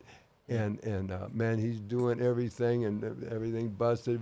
They had the doctors put he had medicine in him, and he continued work. And they said, you don't have to work. No, don't. And he did. Man, this is the toughest guy. This is the toughest guy I know, brother. And you're right. Hardcore. He was the hardcore champion. Him and ECW and that. Yeah. A plus. A plus. All right. Cool. Back to Boogie. All right. Let's see what Boogie has here at number 3. Great Kabuki. Wow. All right, Jimmy. All right, man. This is the man right here. I'm so honored to just come out now. You can Google it somewhere. There's a double set of Kabuki action figure, and I'm in one box. I don't know if you're familiar with it, but we're both together, and it just warmed my heart because I love that guy, man. He was so agile, and oh my goodness, he was just so good in that ring. And he was the one that came up with, we did the kendo sticks, and we came out with the matches, and we had big gloves on, and had chains on it. Yeah, and he did that. He made the mask that I wore when Charlie Brown from out of town. He made it. He sewed it. I got the original, and he was so creative. And he would blow, man. I worked with him 9 months, 7 days a week, and of course I had the blonde hair, and he would blow, me every day, every night, blue, green, purple, pink, all kinds of. Man, my hair looked like a rainbow. I washed it every night, but you can't wash it all out, and then the next night another blow, and it just happens. So like you see the purple and the kids' hairs now and all that. Oh, yeah. Man, I was way ahead of them, but it was from my job, and it's like we used to bleed every night, brother, man. Especially for Dick the Bruiser, man. And or whatever. Wahoo would bleed every night, and certain people would, the Sheik, the original Sheik, right. Bob Ellis, oh my goodness, Abdullah, they bled every night, and I bled a lot. Me and Bobby Heenan, and we'd bleed every night at certain times, and they would ask you, these they're taking. Giving blood, for you give blood for the bank, and they say, well, would you do, or would you mind, or would you like? And I says, no, I gave it to office. That's what I tell. Hey, I lose enough blood. That's a lot of color. Yeah. But, all right, so I guess you're giving Kabuki an A plus. Oh, you bet, A plus. No, I'm gonna go B for Buki because I like him, but Oh yeah, you guys did you guys not do 83 Starcade match together? Yeah. Yes. Yeah. Was that y'all's biggest match together? Would you say? He had the championship. Let me see. I don't know what. I came back one, and I beat Charlie Brown, and I beat him for the title. He had the TV belt. Yeah. Yeah. Ivan had I had the TV belt twice, seemed like, and but the money is chasing that belt. Oh yeah. See? Yeah. Oh yeah. And because you gotta beat him within 20 minutes, and I'd have Ivan beat, man, 1, 2, and bell would ring, or I'd put him to sleep, 1, 2, and the bell would ring. Right.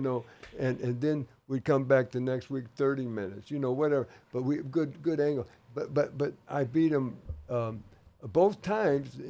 It's so funny because the same place, and it was in the Toronto Maple Leaf Gardens. Right. Yeah, and that's the thing I didn't like about WWF's booking in the 70s and 80s is I don't think they ever let a face chase the heel. Vince Sr. really liked having the face on top. You bet. and which worked for him. I mean, obviously, you know, he did a better wrestling promotion than I did. Yeah. But I always thought it was really great when you're watching your hero get so close and he misses it, and so close and he missing it, and That's where your money. you know, is. you have to keep the fans. The tricky part is to let the title change before they get tired of it. You know, that just when they want it the most. But that's one thing I never liked, is he always had prove that, Tanner, heel on top. To prove that, the 2 times I had the belt, or I had it 3 times really, because then Charlie Brown had it. But the 2 times I'm talking about Ivan, as the Boogie Woogie had it. Yeah, he had it for 9 months or whatever. I'm chasing him, and then I take it from him. Well, then, hey, I don't keep it for a week and a half, 2 weeks, both times. See, Right? You know what I mean? Boom, and now I'm back on that. You know, back going again. Yeah. And it works. It works. You got to chase that. That's where your money. The chase is always. But then you look at the original Sheik, you know, in Detroit. And he was the heel. Well, he was on top, and they just fed him, you know, Bo. Oh, and, yeah. Oh my goodness, everybody. And but you're right that most of the time they have like Bruno. They did. Yeah, that was Vince's the good thing. guy. Yeah. So I mean, Kabuki, I'm going to have to go. I just don't know a whole lot about him. I just didn't. The spitting is what I remember. Yeah, that's the only thing that I could probably tell you was the mist or whatever. A little bit before my time. I'll do B on that. All right, that's me, I guess. Kabuki, yep. And it's back to Tan. And I think this is the Ali Plus pick. You can just go ahead and put it down. I think it is. I could be wrong. I can't remember my exact order, but no, it's not. Andre the Giant. It's not, but it's Andre. I mean, I love Andre. Like I said, I'm going back and watching a lot of the 70s stuff. And that's Andre's heyday, when he's such a great athlete and he's so dominant. Andre, to me, I remember 80s Andre, when it's just a struggle for him to even get to the ring. But he's still such a great, still Andre the Giant. You know, it's still such a big thing. I've never been, I'm a kid when he rips the cross off Hulk Hogan and the whole deal reading it for WrestleMania 3. That was the most insane thing that's ever happened, you know. But, yeah, he was such a big personality. And the fact, you know, it was just so crazy. But I'm going to give him obviously an A. It's Andre. But So, you know, growing up, as a small child, I really didn't see a whole lot of Andre the Giant. I saw a lot of NWA and that territory or whatever. So the Andre that I know is going to be the same you're talking about, which is going to be in the 80s when he was feuding with Hogan and whatnot. And of course, he went on to be in movies and whatnot. But I'm going to have to go for Andre. I'm just going to go B and take the safe route, just because I don't know a whole lot about his wrestling career, other than I know he was who he is. I mean, he's world renowned. You know who he is when you see him. Yeah. Jimmy, what about you? Yeah, man. You know, Andre, he was the only guy besides Fargo, Jackie Fargo in Tennessee. He was over so strong, and so was Andre. Of course, Andre was ace wonder of the world. Andre, Vince Sr. had his contract. You got to go through him to get him. Haystacks Calhoun, same way, 600 pounds, you know, overhaul boy. And you had to go through him. These were attractions, you know, just like the girls were attractions, just like the midgets were attractions. And they wouldn't stay in a territory, none of them. Oh, yeah. Andre, him, or, you know, except, you know, New York. But the thing was, you just go in for a week. The girls would go in for a couple of weeks. The midgets, a couple of weeks. All the we had 30-some territories. Yeah, that's why we never saw Andre growing up, because they wouldn't put him on TV because he wasn't going to stay. Right. So he would come through. He'd come through Crockett territory for a week. That's right. Wrestle. Boom, boom, You have to go live, which makes you want to go live to see it. You bet, and he's gone. Yeah. But I telling you a story about his big fingers and all that. But him and Jackie Farr, they would drink in the dressing room in front of everybody, and the promoter didn't say a word, and him too. He would have a case of beer going, brother, and they were the long, tall neck, you know, bottle, the real. Then you get a case, and the cardboard is like, you know, this table here, because you take it back and they redo it's the real bottle, and he'd take that bottle, and you couldn't even see the bottle, and he'd go like this. And he's drinking beer. It looked like he's sucking his thumb or something, man. You couldn't even see it about his hands were so big, you know. Yeah. But oh man, he was just great, man. You know, he was so strong. He was like a bear. a bear man, he could just go like that, and you'd be in the third row, brother, if you wanted to. Yeah, they always said Hogan was, because they ribbed him and didn't tell Hogan if Andre was going to let him win at WrestleMania 3 until it happened. And Andre would like just not tell him, just like mess with him. Because Andre only won, you only beat Andre if Andre let you beat Andre. You bet, there wasn't any pulling a Bret Hart on Andre. He was going to go over if he let you go over. Of course. So, but I guess you're giving him an A or A+. All the way. All Yes, right, sir. that's back to, that's all it's you, Scott. Yep. Yes, sir. And Eugene, I'd like for you to change my nickname from 80s Maze to Scott Daddy. If you don't, I'd like to be Scott Daddy in the I house, want to be baby. Scott Daddy. All right, number 3 for Scott Daddy. Yeah, baby. No extra work or nothing. Scott Daddy. Bruno. I Bruno mean, Sammartino. how do you not recognize that guy for the 70s who was probably I would call him the man of the 70s. I mean, I'm if we're just not going a big to. Bruno Sammartino fan. I'm just not.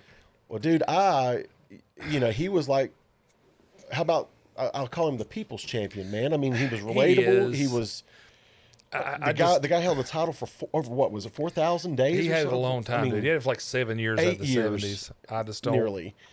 But He's just not my.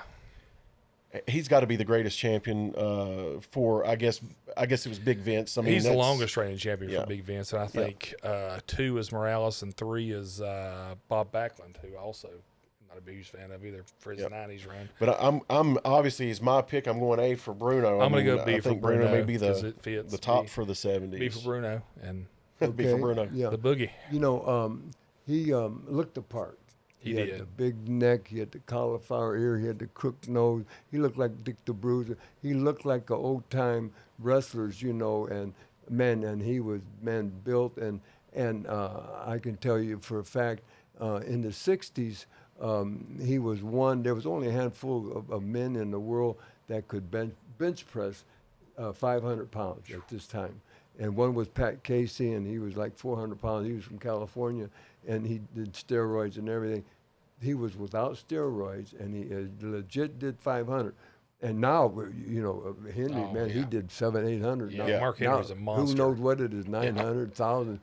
They double that. But that was a lot, because every record broken, man. Oh, yeah. But at that time, man, I remember my goal was to do it, and I bulked up, one time trying to get real big, and I made 400, and man, I was so proud of myself, and I was on steroids. I was eating Diana Ball, man. I was doing everything, but so I take my hat off to him. Not only his look and everything, and being the longest reigning champion, and Vince Sr. loved the group, because a lot of Italian and a lot of Puerto Ricans, and he would bring in, a Greek, and he'd bring in, and they continued, even Junior did, all around the world, and because they're wanting to bring in all the fans, especially big city New York. Vince McMahon Sr., he'd say, I play to the masses. I play to the masses. He's not worried about nothing, because all the population, man, Boston, Philly. Had one for everybody. Yes, Yep. yeah. So I guess you're going A for yeah, sure. baby. There. All right, that's back to Boogie's number 2. All right, so coming in at number 2. Oh, Kingfish himself. Jerry the King Lawler. I love Jerry Lawler. It's fantastic. I remember him just slapping the absolute taste out of Kaufman's mouth on the, I guess that was Letterman. It's just, to me, Lawler, he's more of an announcer in my time, because that's what he was doing with Jim Ross. Which is just, gosh, that's one of the sounds of my childhood, is those two. Good God! And him pulling out the jokes of the joke book. That's just an iconic thing for me. I guess when I first started, it was Vince and probably Heenan. Well, Heenan was later. When I very first started watching, it was Vince and Minnesota. Jesse Ventura. And then Heenan, who I love Heenan too. But anyways, my favorite thing about Lawler, or one of my favorite things, is we were watching today is the promo where you come in and try to turn his tag team into a 6-man. You remember that one? It's like a shoot. It's like a shoot. Oh, it's hilarious. Like a shoot promo. Well, he had turned you down, and then there was some name calling back and forth, and then he blindsided you, Boogie, he smacked you right in the mouth. Yeah, it's pretty good promo. But it was a great, you know. It's right on the line of that work shoot thing. Oh yeah. Where you still like, is this real or is it not real? It was good stuff. Yeah.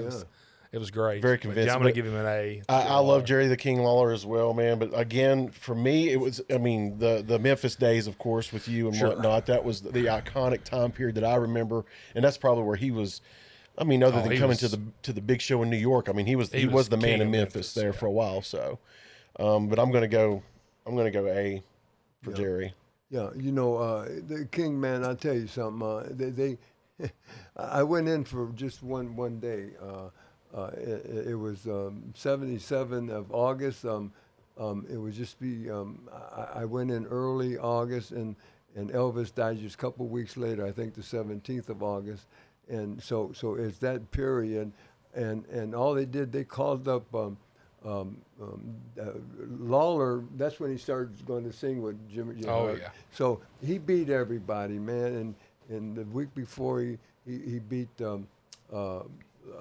Dundee and shaved his wife's head because she put her hair up against it, because the week before that he shaved Dundee's hair, but he was the main baby face and the top thing. But the whole thing was Lawler said, "Hey, I beat everybody, man. And I'm putting this belt up. Me and Jimmy Hart's going out. We're going to do music now." And blah, blah, blah, blah, blah.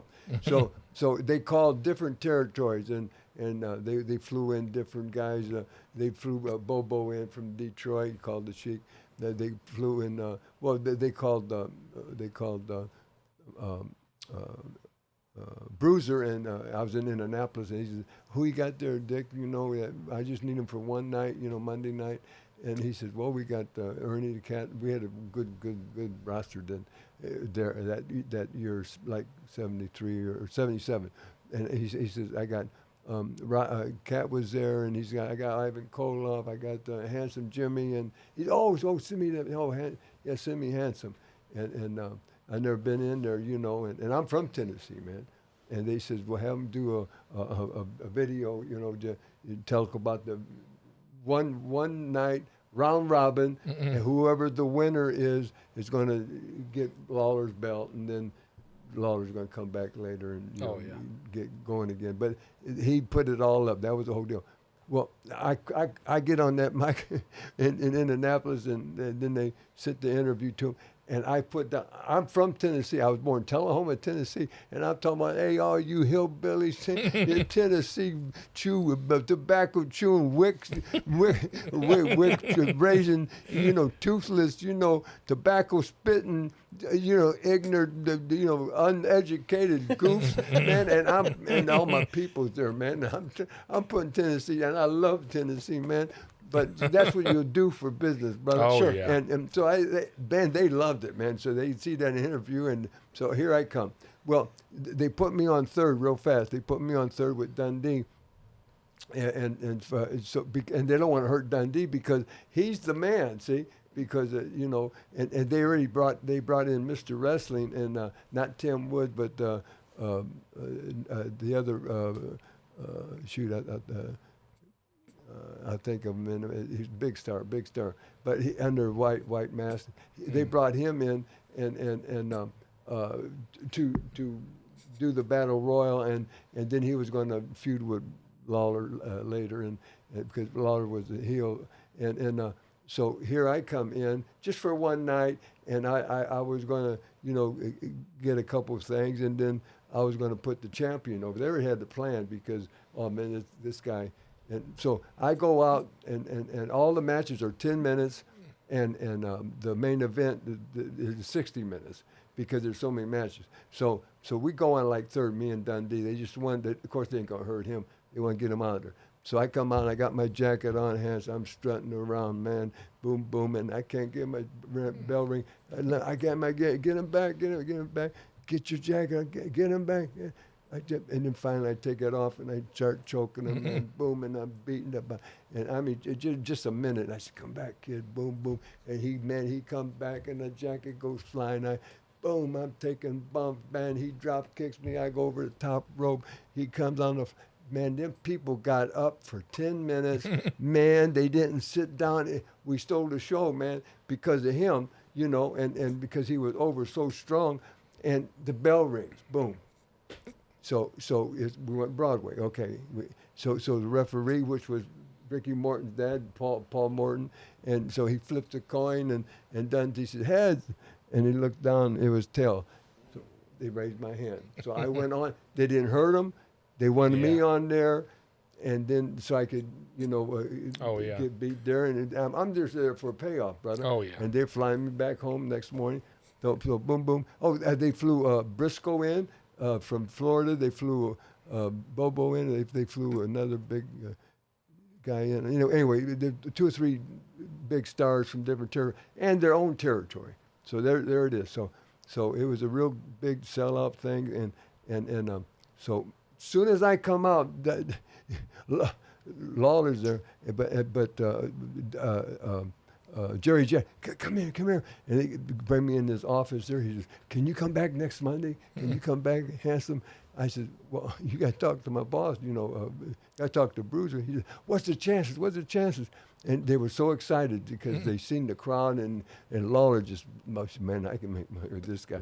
He said, and he said, I said, well, chances are good because we never run nothing on Monday, but I have to be back at 9 o'clock in the studio, Channel 5 in Indianapolis, because we do promos all day. And he says, no problem. He says, man, we'll get you on the red eye right to because they got a red eye there, go right into Indianapolis at like 12 something.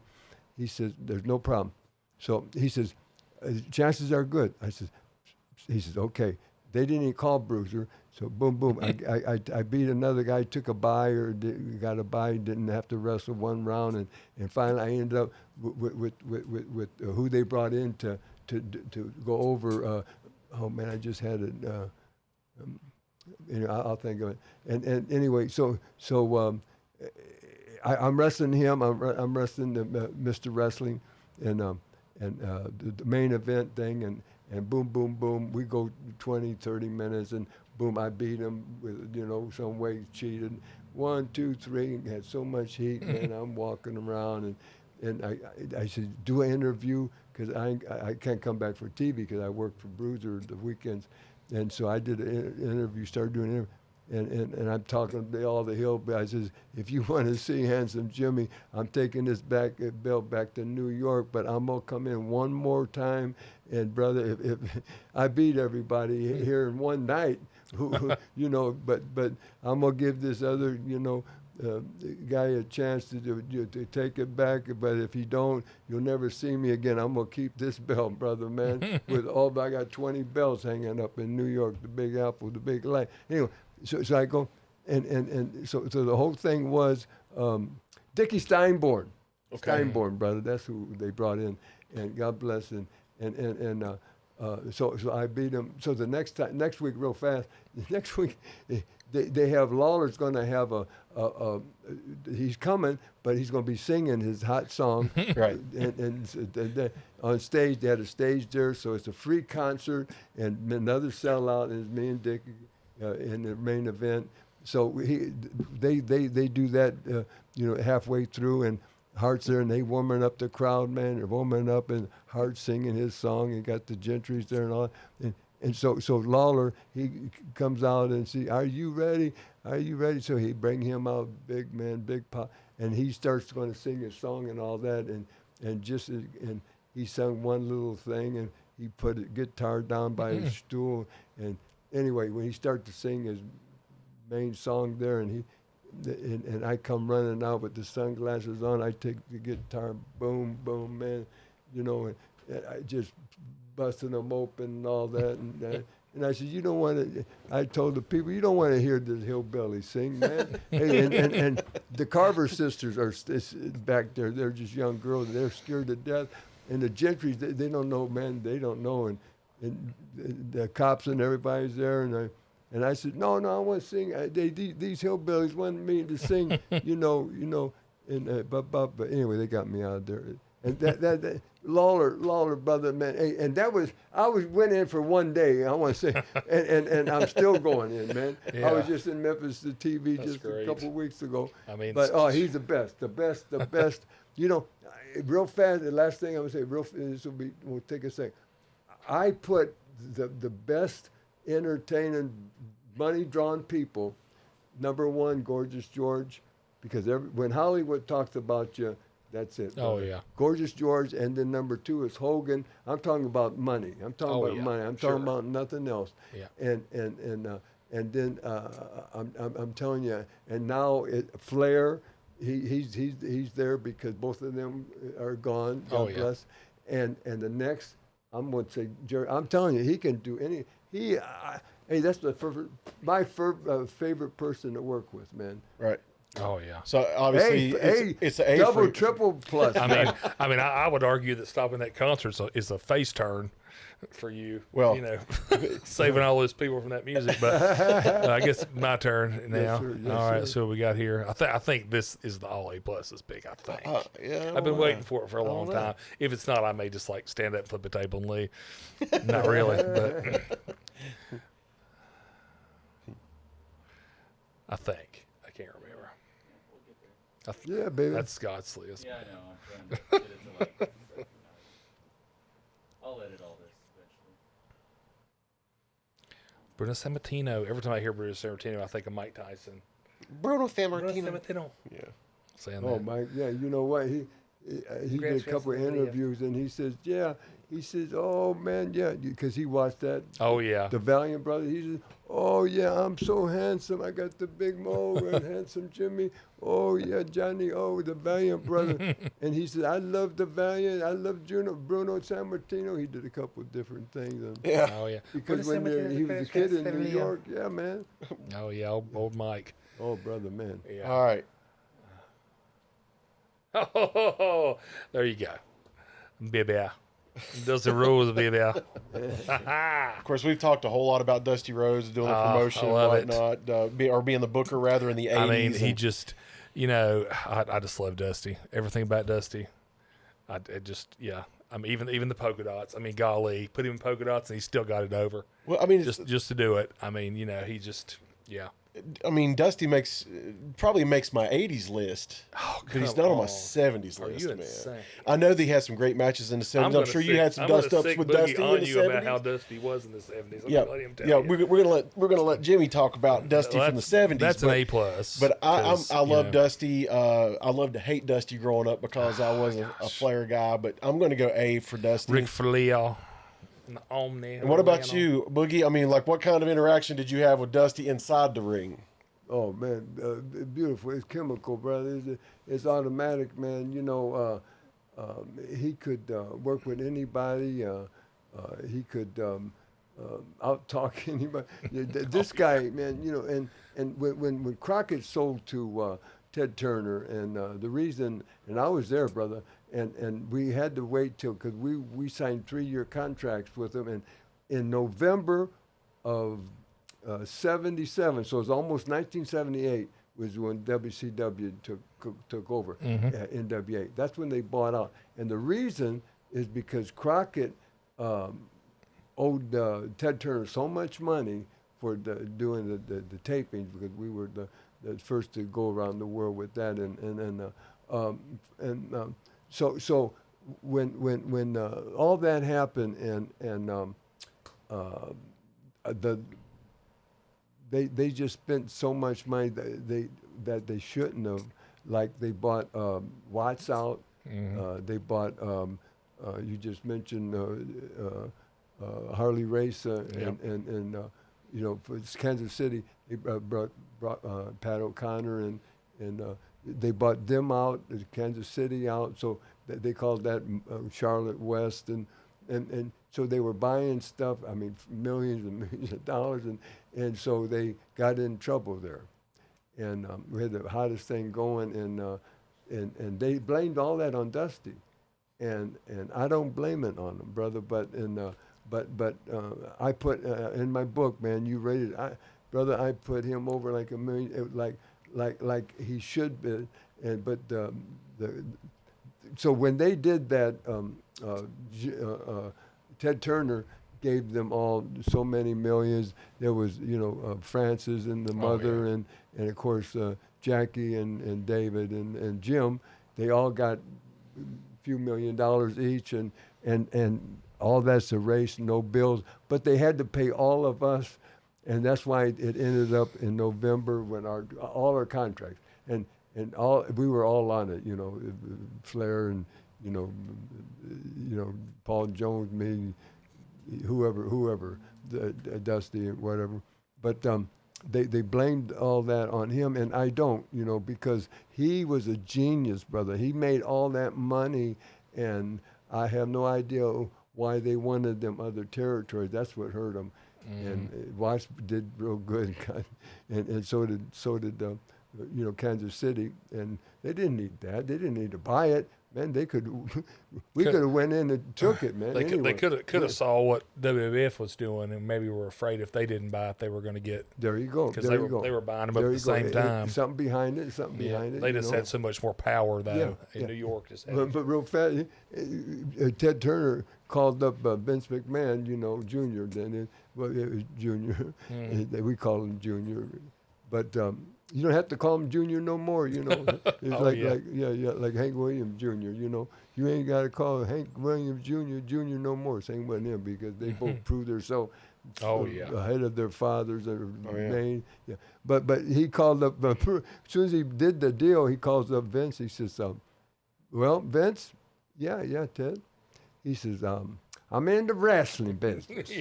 And Vince says, well, Ted, I'm in the entertainment business. So it was cool.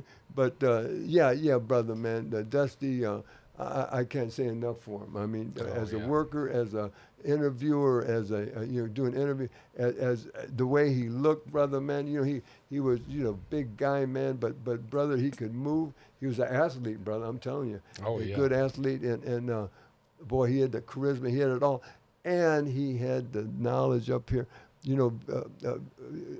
Jerry Jarrett they wanted me to help because Dundee helped in the book and helping all. Brother, I don't want to be in there.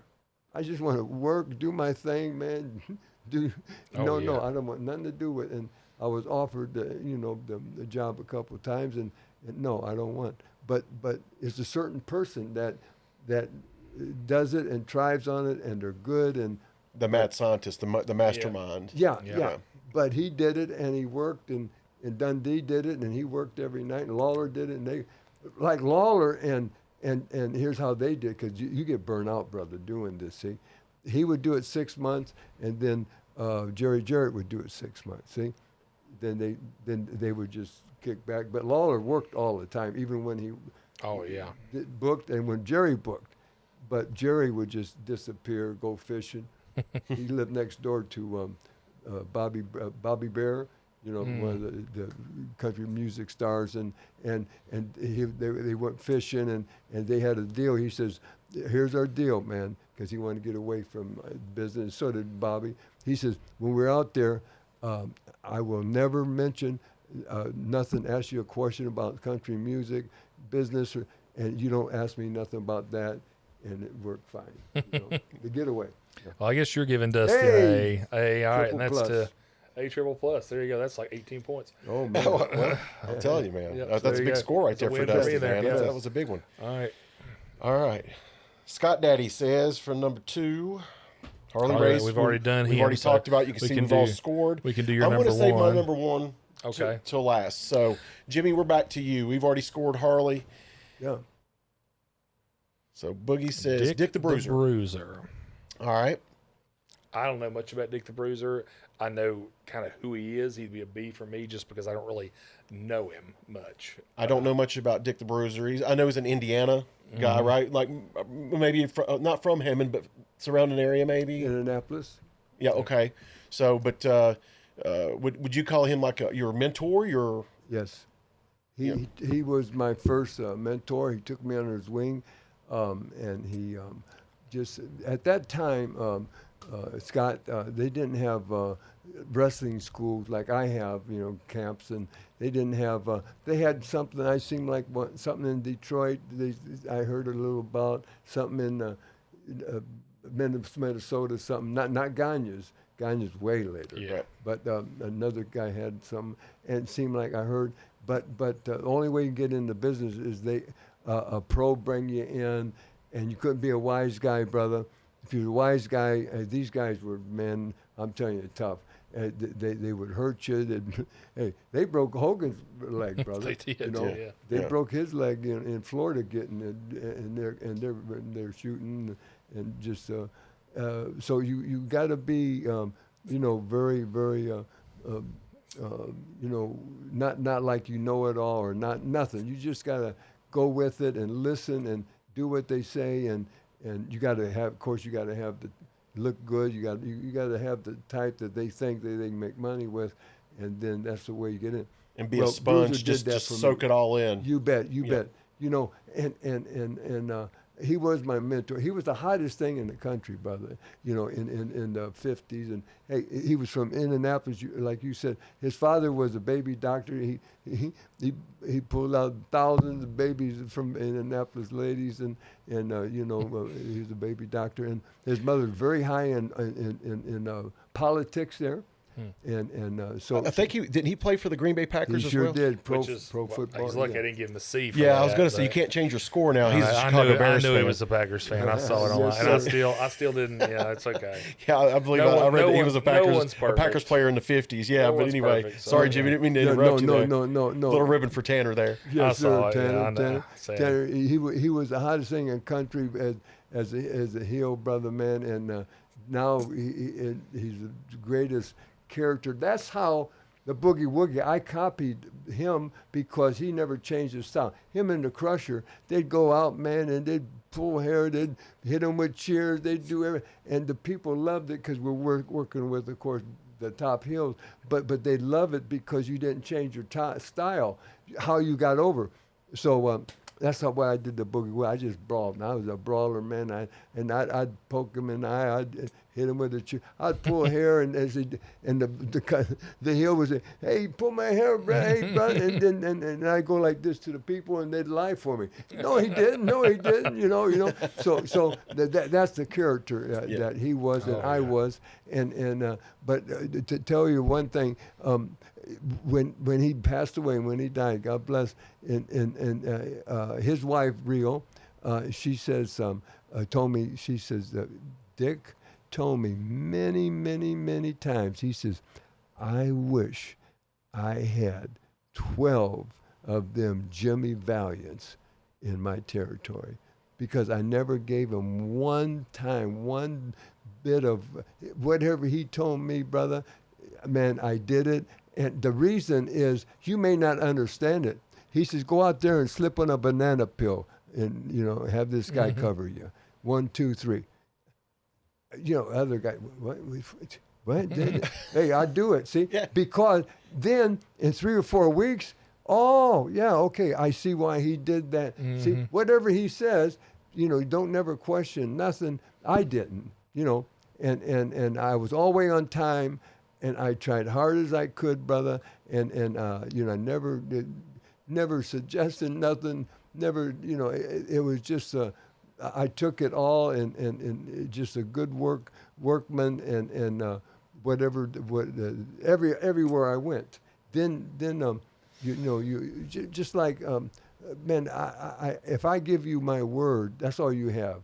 Man, you have your word, and man, I'll be there. I'll do that. I'll do whatever a person says. They hire me for this, and I'm going to do that for them. And a perfect example, man, is I would go, man, 700 miles, man, to Arkansas, or from here, from home here in Virginia, and way up in Arkansas, brother, Little Rock, whatever, and then Lawler would call and he said, I'm flying you in for a big thing, and or go Puerto Rico over Carlos, we got a big anniversary show, man, Boogie, and we need you, brother, man, and we've got you, we're flying you and giving you a big payoff. And here I got to go I'm driving, brother, all the way 17 hours and one way, brother, and 17 hours back. And I said, man, I'm sorry, Carlos. I'm sorry. And Carlos, well, geez, Jimmy, but we, we thought, man, as I know. But I says, Carlos, listen, if you had me booked, I wouldn't cancel on you. I can't cancel on this guy. This guy, brought me in maybe 6 times a year and paid me, brother, good, and took care of me, took care of everything. And I said, I got to do it. It's just hard to get there and back instead of flying and getting the good payoff. So I gave my word. I never canceled this thing. If some guys, if it's closer, if it's more money, they cancel and go. No, all you got is your word, brother. Yep. And I've never done it in my life in 62 years. Yeah. Awesome. Dick the Bruiser, my mentor, triple, dripple, dipple, nipple, sipple, and kipple. Hey, that's my brother, man. I love him. I love Dick. I'm gonna go A for Dick the Bruiser too. Yes, sir. That man. brings it God bless you, man. to me. Let's see here. Thank you. Yes, sir. I'm trying to remember who I wouldn't be here. I think it's somebody we've already mentioned, but I can't remember exactly. Yep, it is Jerry Kingfish. Lawler, of course. Fish, man. Yeah. Yep, can't go wrong with Kingfish. That's for Kingfish. you. All right, we're gonna about ready to wrap this up. My number one, Jimmy Valiant. There he is. We've rated him already, so there Yes, you we've go. rated Jimmy. I mean, I'm telling you, man, this has been an absolute Awesome. awesome honor, pleasure. Would you call it a delight? It's been pretty delicious. It's delightful. Delightful. I like that. Yes. But no, man, we do appreciate your time. You Thank coming you. and telling the stories, man, and brother. taking us down memory lane. But yeah, I mean, growing up, man, I heard that music hit, the Manhattan Transfer, Oh, brother. and I was all in, man. I mean, it was a great time, a great it time. is. man. Thank you, Scott. Thank Oh, you. it's been amazing. I could be wrong, but it looks like I might have won again. I don't know. I didn't do the math, but you might have one again. I don't know. I We'll mean, I see. did pick Dusty Rhodes, so my stable, baby. We'll have to see what the computers say here. So. I'm pretty sure the computer knows. Well, there's no mail-in you'll ballots have to here. bring up the scores from the other because you put all the He did. nicknames for Jimmy before. Yeah. There's no mail-in ballots coming in late. This is. I also got a triple, double Double on nipple. Harley, double Nipple. nipple. So that's clearly. Yeah. But no, it is awesome. Oh, Gotta brother. add 17 to yours. You got to add 17 because that was the previous score that Jimmy had was 17 on his. Oh rating yeah. before. But something else I wanted to mention. I did do a little that might digging, win. of You course. might win. I did not realize that you and Johnny were the first tag team inducted into the Hall of Fame. Yes. Which is pretty awesome. That is a they good- actually y'all won the WWF tag titles too. Yeah. And once, we yep. held it the longest. At that time, I think it was 13 months we had it, or 12 Which and is 13. That's probably And- the longest till you get to well, Demolition and some of them. Then they broke it. Yeah. Yep. They did. And of course, your tag team partner was John Sullivan or Yes. brother Jimmy. Let's to just break Johnny, kayfabe, baby. but yes. Yes, sir, brother. yeah, sure. That's There it, you Jimmy. go. You bet. Very good, man. Very good. Yeah. I told people, man, there's no difference in the Valiant brothers, unless it's Johnny and Handsome Jimmy. The only difference is that, hey, I wasn't luscious. I was just handsome. And Johnny, he wasn't handsome. He was just luscious. That's the only difference between the Valiant brothers, baby. So here's one question before we wrap up. Yes, sir. If you could have wrestled anybody that was after you that you didn't get to wrestle, tag team or single, Other than Scott Daddy other than and us, Big Boss because King. we can Big do Boss that Man. now. Yes. But other than that, who would it have been? Who do you want to get in the ring with in your prime, in their prime? Oh my goodness, yeah, man. Well, guys like Austin, Yeah. Steve, like the Undertaker. They all got these shows now, and they talk about me, and I hear Jimmy Cornette all the time. Oh, I know him Lord. since he's 12 years Well, old. Cornette's He- great, but you can't listen to him unless you want to hear some cusses. cursing. He Cusses. cusses. Yeah. Lord, know, I can't- have to take a bath after I listen to I it. can't take it either. I know, I it's- hate it. I know. But all these guys, no. they talk and I've never been with them because I was before them, but they watched me and they wanted to be there and I've heard people saying Cornette talks about me all the time and so did the other guys, but my goodness, I wrestle all the world champ. I wrestled the best talent, that there was Oh, in the yeah. 60s, 70s, 80s. For sure. And it's so funny, Tanner, that I was only on the big time, 64 to 78, whatever, that 25 years or whatever, Mm-hmm. and now I've been on the independent with the weekend warriors with my kids. I'm still out there, brother, doing the weekend stuff, and hey, and I tell my kids, you're doing the same thing that WWE's doing, only on a small scale, and Oh, yeah. and of course, you might get a hot dog and a Coke for your payoff, but they all got full-time jobs. They're trying to make it, and they're doing it, man. And it just breaks my heart because there's no territories. Man, we No. got so much good talent out there. Scott. That Some of the best wrestling I've Oh, ever man. seen was indie stuff, man. But Yes, brother. you've really got two places you can break in. Yeah. Realistically, AEW or WWE now. That's right, that's right. So it just makes it so Yeah, much and, harder. I trained the Hangman.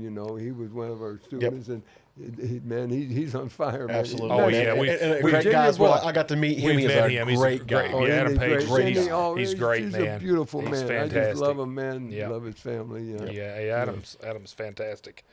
Jimmy, again, man, we are so honored that you come and hang out with us, man. We're very Yes. thankful that you're Thank here. you. If you Thank don't you, mind, sir. man, give the Retro Roundtable Yeah, the baby. out, man. Here we go, right here. Look out, baby. Look at it. Hang on to your shorts, Jack. Yeah. We do a honky-tonky party just the other night. Fanny got jealous and started a fight. Cause I was dancing with a Mary Lou. I had to call Retro Roundtable for the rescue. I'm talking about Scott Man and Tanner. Woo, messy. Boogie Woogie feel good. God bless you all. Yes. Out.